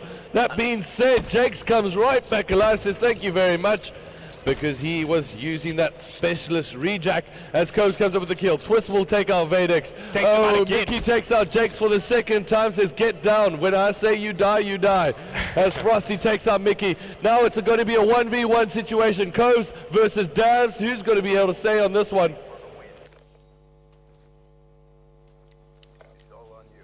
Coves and Dams now all about hunting one another in this situation. Bomb is down as we see them on the map. Dams is currently rotating around. Coves now needs to make his way forward. And just like that, Coves bites him in the back and takes him out to bring Energy Esports within 1 round here.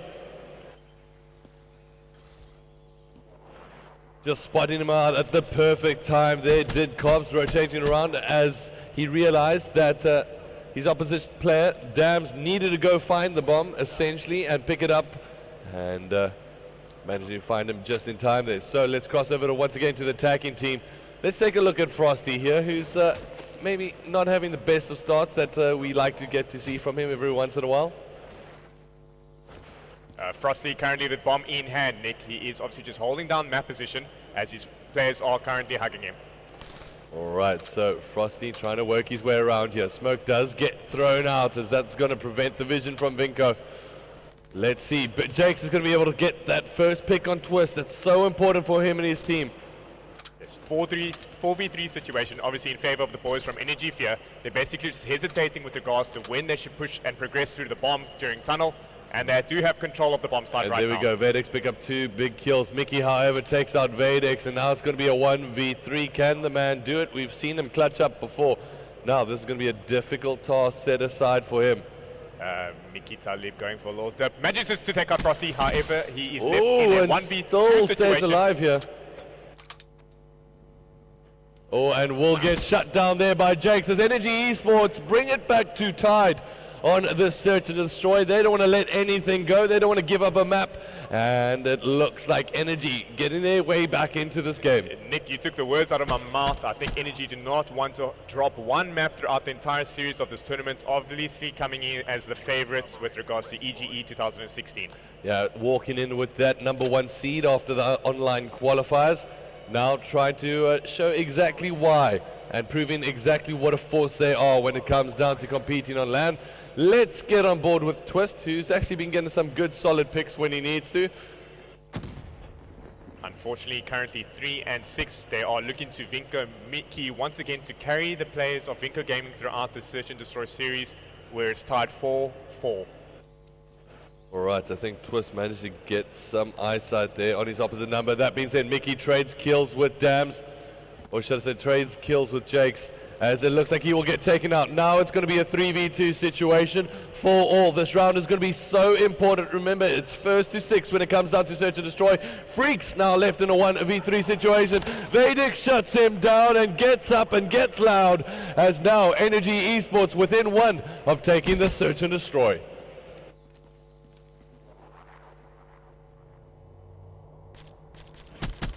Lads from Energy Esports can feel it. They are 1 step closer, edging their way towards finishing off the Search and Destroy as champions. But Vinco, they're going to look to their one and only Mr. Mickey himself. I just want to go through a browse quick, as it looks like we got 2 specialists up from the lads from Energy Esports. On the opposite side, Vinco have 1 and very close to earning the other. So here we go. Dams with an all-important role to play will get taken out there by Jakes. 3v4 now. Mickey hunting. Freaks gets a kill. Twist gets a kill. Turns things around into their favor. And there we go. Mickey picks up some good shots on calls. Twist going to be able to clean up that kill. Vadex now left on a 1v3 situation. Will be able to pick up a kill. Make that 2. And Mickey says, no, you're not taking me out, son. As it's now tied up 5 apiece. The next round will take it. Round 11. Big plays there from Vadex, and I have to say he has been pulling his weight in numbers here when it comes down to Search and Destroy. These kills by Vadex and Mickey Talib is extremely well played by either player. I mean, when we see double digits, it's extremely rare in S&D. Yeah. It just shows how much of a factor that these 2 individual players are carrying their current teams. Absolutely. Can't agree with you more. I think we are mandated almost to stay with Mr. Vadex on the attack. See what he's going to be able to do here, as the team is looking to him to come up with some good early kills, and he finds himself in a good position as 2 players go down from Vinco. Make that 3 as Vadex cleans up the 3rd. Now Cobs gets the bomb down. Twist left in a 1v3 as he does take out Jakes. Now it's all about hunting down the opposition, and he only has 35 seconds left to do it. Will get spotted out. Not too sure if that was the right move to run back to bridge. And just like that, Energy Esports shut them down to take map number 2. What a good performance from the team, turning things around. They were facing the deficit there and just showing what a strong squad they are when it comes down to good old S&D. Either teams are obviously prolific with regards to their Search and Destroy game modes, Nick. They've played it throughout the series of the Call of Duty in South Africa, but credit to SU, to the boys from Energy Esports coming out the victors in that series, 6-5, sorry. I think they really did look to Vadex there. I mean, good kills across the board. You also want to average around about 8, 10, 9 kills when it comes down to Search and Destroy round 11. At the moment, everyone pulling their weight there from their side. Freaks probably a bit disappointed with his game when it came down to getting the kills there for S&D. But we're going to be crossing over to Uplink. I'm excited for it. It should be a good game, as it's going to be some Uplink on Breach. We'll be back in just a bit.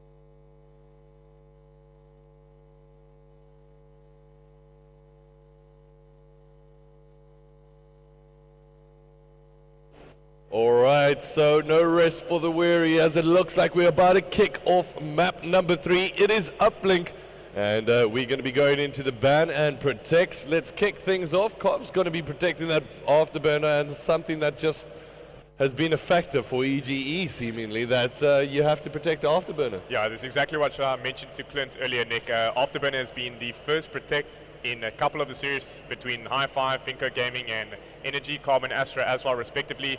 First protect each and every series.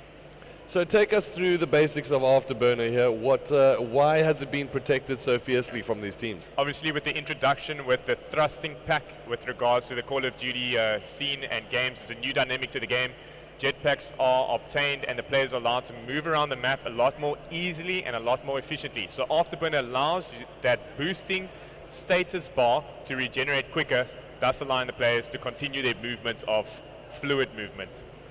All right. Stock ban. That is the curveball I'm talking about. Yeah, that's a very interesting ban there from Vinco Twist. Essentially going to change up the game here a bit, as we do see VMP also will get removed. So, Kuda, Pharaoh, Vesper.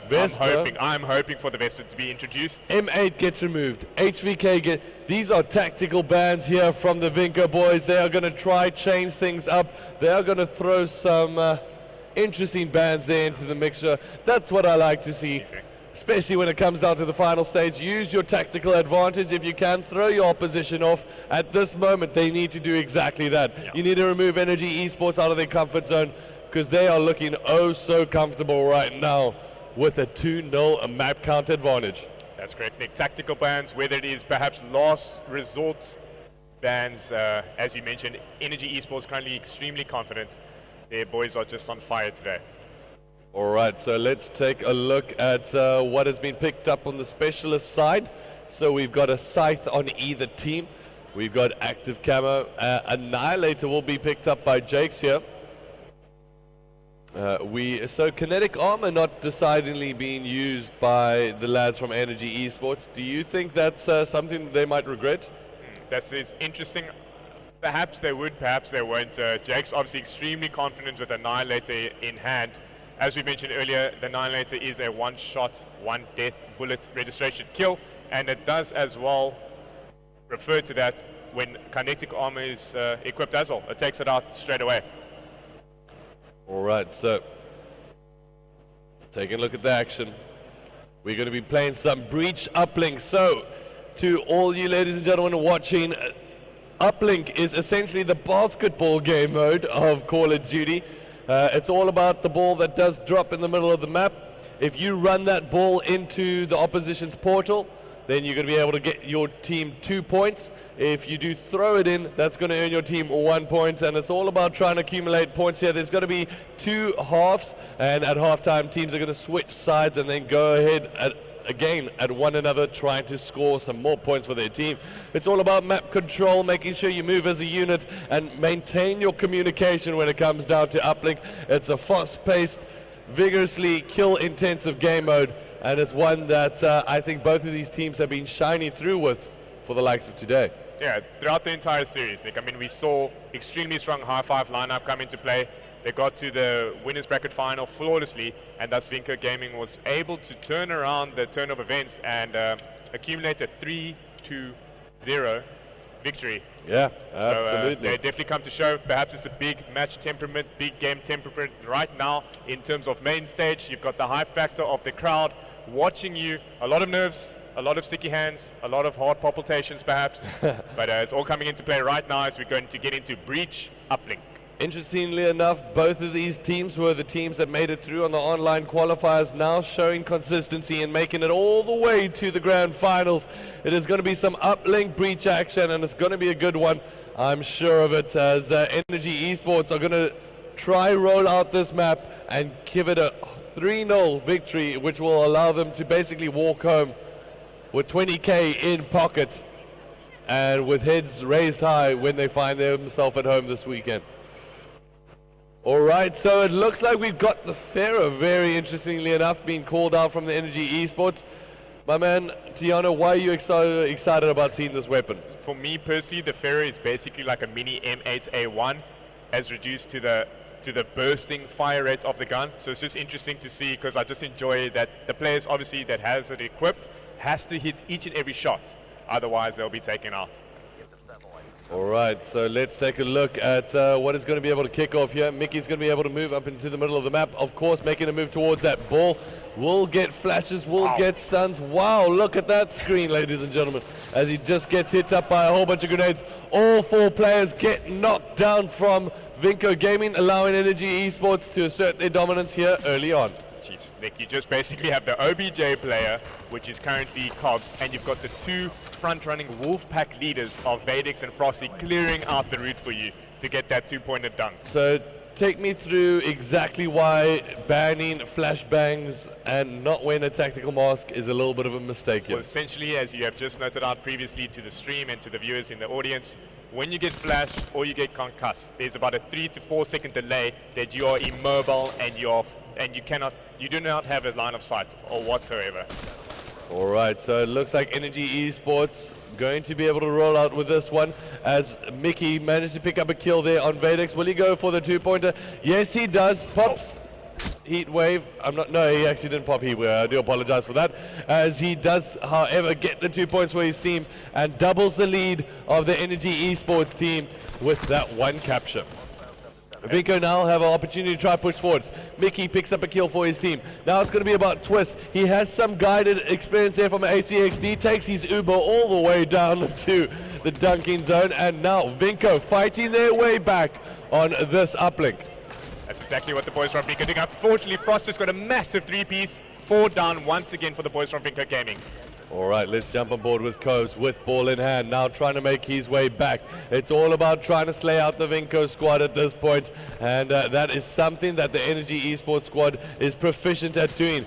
Twist, however, will be able to jump out the way. Coves comes up with a great heat wave at a great time there for his squad and secures yet another 2 points for his team. Wow, the movement has to be commended by Cobbs there, Nick. He was just basically ducked and dived his way out of the situation and got that 2-point dunk. Alright, so Vinco Freaks will pass the ball to his teammate. Dams now has it in hand. He spots out a player below there. Will he be able to come up with it? No, says Jakes, saying get out of my court, son, as Cove starts to run this one home. Jakes currently 2-4, letting his 3 horsemen do all the work for him. Frosty 11-4 with on currently a 3-kill streak. Perhaps he's playing for the streaks. Frosty gets the ball in his hands. Should be an easy 2-point secure, and that's exactly what it is for his team. As it looks like Energy Esports maintaining their dominance and showing exactly what a formidable team they are, as Kovs jumps up on Freaks and gets himself an early kill there. And that is another 2-point dunk there for the boys from Energy Fear. Nick, they are running wild. Well, if you're just taking a look at the positioning of the EN squad at the moment, now they know they're on defense. All they have to do is slay out, and all they put in is a little bit of pressure on the opposite end, as Jake's now going to be coming off a respawn. Twist, however, pushes his way through. I think he managed to get a 2-pointer there for his team. And once again, it looks like they're going to try keep this running. However, ball does get dropped in the middle court as Vinco Twist try to do some damage there. Will be able to pick up the kill. Mickey, however, finds himself stuck between 2 energy players and falls flat on his back. HXE driving license, do you have it? Dams equipped? Yes, he does. There we go. 3 players down now from Energy Esports. It's going to be up to Jake to try pull off some kills. Unfortunately for him, unable to do so. Dams now spots out a player on top. AC will fall down to him. Mickey now needs to make his way forward. Will throw the ball down. Pops kinetic armor and will get taken out. So good defensive play being shown there from Energy Esports. All right, with 1 minute left in this first half. Time is slowly but surely ticking down for the Vinco boys. But to be honest, they're only 3 captures away. However, that being said, Frost is looking to extend that lead right here, right now, as they secure themselves an easy satellite goal. Clear running routes. There was no one in defense from Vinco Gaming, obviously, to hold the door on Ian Frosty now, while they are currently 12 to 4 points ahead. Vinco Twist now trying to get his way back as he does exactly that. Scores himself some 2 points there. Brings it within 6 points between both of these teams. So still anybody's game, but it has to be said, the advantage is clearly in favor of Energy Esports. Now, 2 players of Energy Esports currently at the bottom of this. Nick, did you see the speed he was running at? It seemed like it was just taking a casual jog, to be honest. Just a casual jog from the old man Jakes as he's trying to work his way back there, as it looks like at half-time. Score's going to be 14 to Energy Esports. Vinco with 6. Energy looking oh so strong.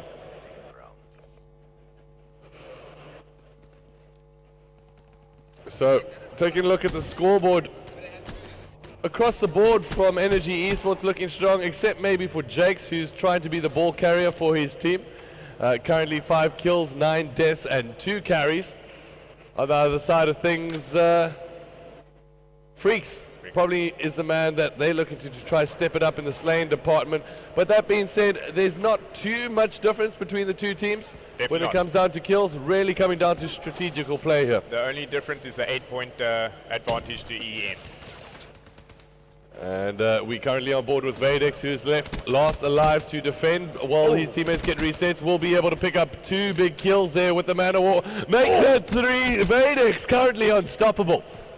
The man is on fire, Nick, obviously coming from his previous team of Carbon Astra, being a prolific figure throughout that team, and he's absolutely slaying. Spots out of Man the Hall, will be able to come up with yet another kill as all of his teammates fall around him, and Vadex will eventually fall down. Freaks now with ball in hand, they need to make a move. He's waiting for his teammates to move up here. Will pass the ball over into the hands of Twist. Let's stay with him and see what he's going to be able to do in this position. Unfortunately for him, he's going to fall down. Frost now trying to work his way around, just says, you know what, I'll just run over your head, thank you very much. As now he's going to be able to pop that active camo almost all the way home. Will he be able to throw this one in? No, he will drop short as Twist comes up with the telling defense. Yes. Twist now working his way down the right side of the map, trying to get his way in as he will face down the barrel of a Energy Esports player eventually. Dams is going to be facing himself difficult there, and boom, nice 2-pointer bringing Vinco back into the game. That's exactly what they needed. Freaks now pops the HCXD. Let's see if he's going to be able to connect with the shot here. And yep, that's exactly what he does. Jakes does get taken out. Dams, however, now last man left alive. He needs to start to stay strong in the middle of the map. He will fall down. All 4 players down from Vinco Gaming. Kov says, you know what, I'm just going to extend the lead as he runs all the way up and says, thank you very much. Easy 2-point capture. Easy 2-point cap. It has to be noted that Vinco Gaming are currently on the favored side of Uplink Breach. However, they have been able to come back into the game, but once again they had a 2-0 deficit with regards to the point system. Alright, so let's jump on board with Mickey, the teammates that they also look forward to trying to pill up some kills and try to lead them forward here, as he unfortunately falls down to the hand of Jakes there, who picks up a big kill of his own. Jakes does have that Annihilator in hand if he doesn't want to pull it out. I hope he pulls it out. Just pull it out fast. There we go. Annihilator's been pulled out. Spins the weapon, will not be able to connect, and that is my problem initially with Annihilators. Those long-range distance shots, you do need to make sure that you have a pinpoint precision aim, and it makes it really difficult on you in comparison to, say, a Tempest Scythe. or a Scythe, yeah. Legolas, A Sparrow. Legolas Sparrow, no. That's a bit too ambitious. Leave that for another day. Yeah.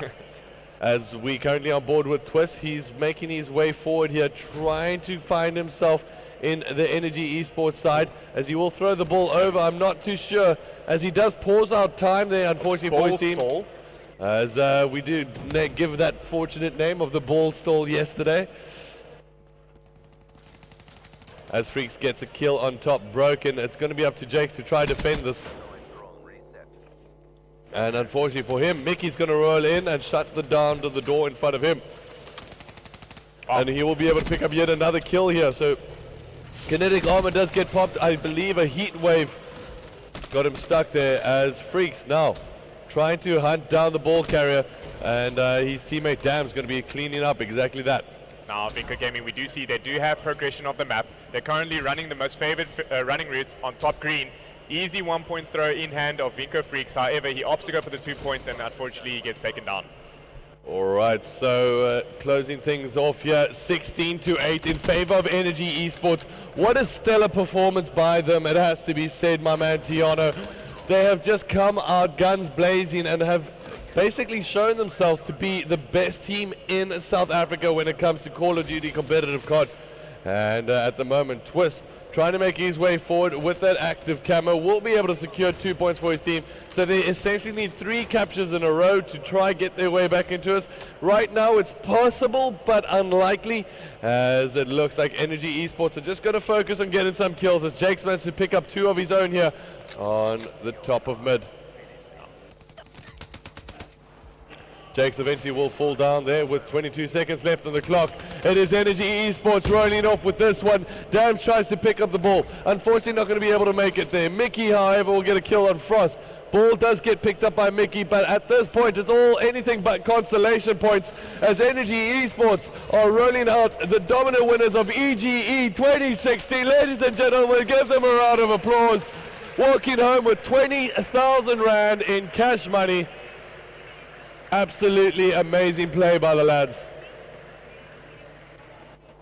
And that's pretty much it, Tiano. That is EGE 2016. We finally have a winner, and it looks like that winner is none other than Energy Esports. I have to say it's well deserved. There's no better team than them at the moment when it comes down to Call of Duty competitive.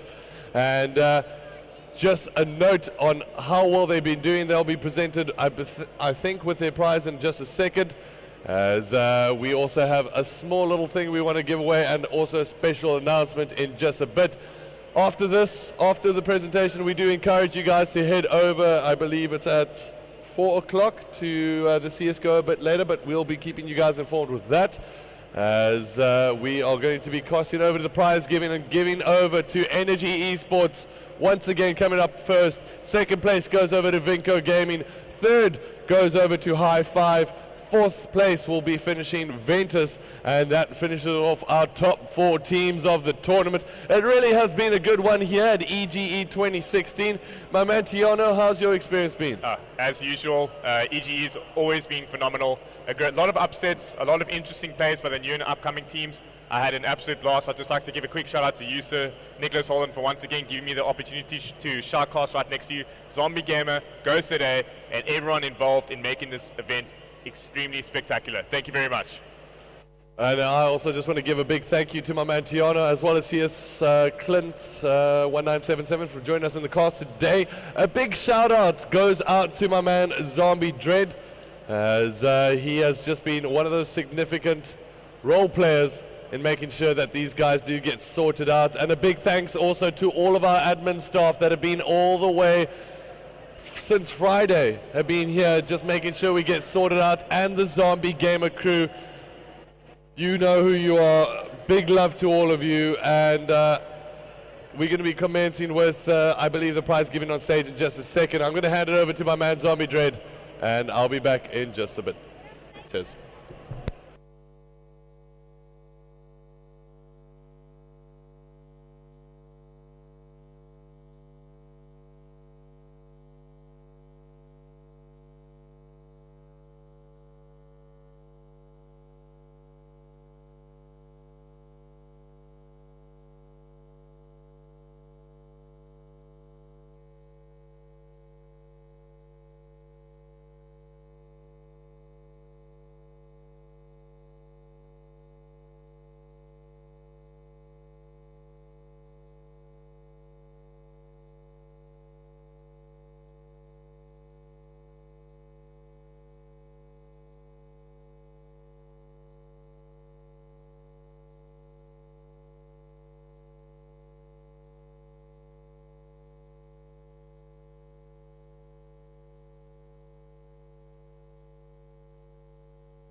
Rodriguez. The shot's on!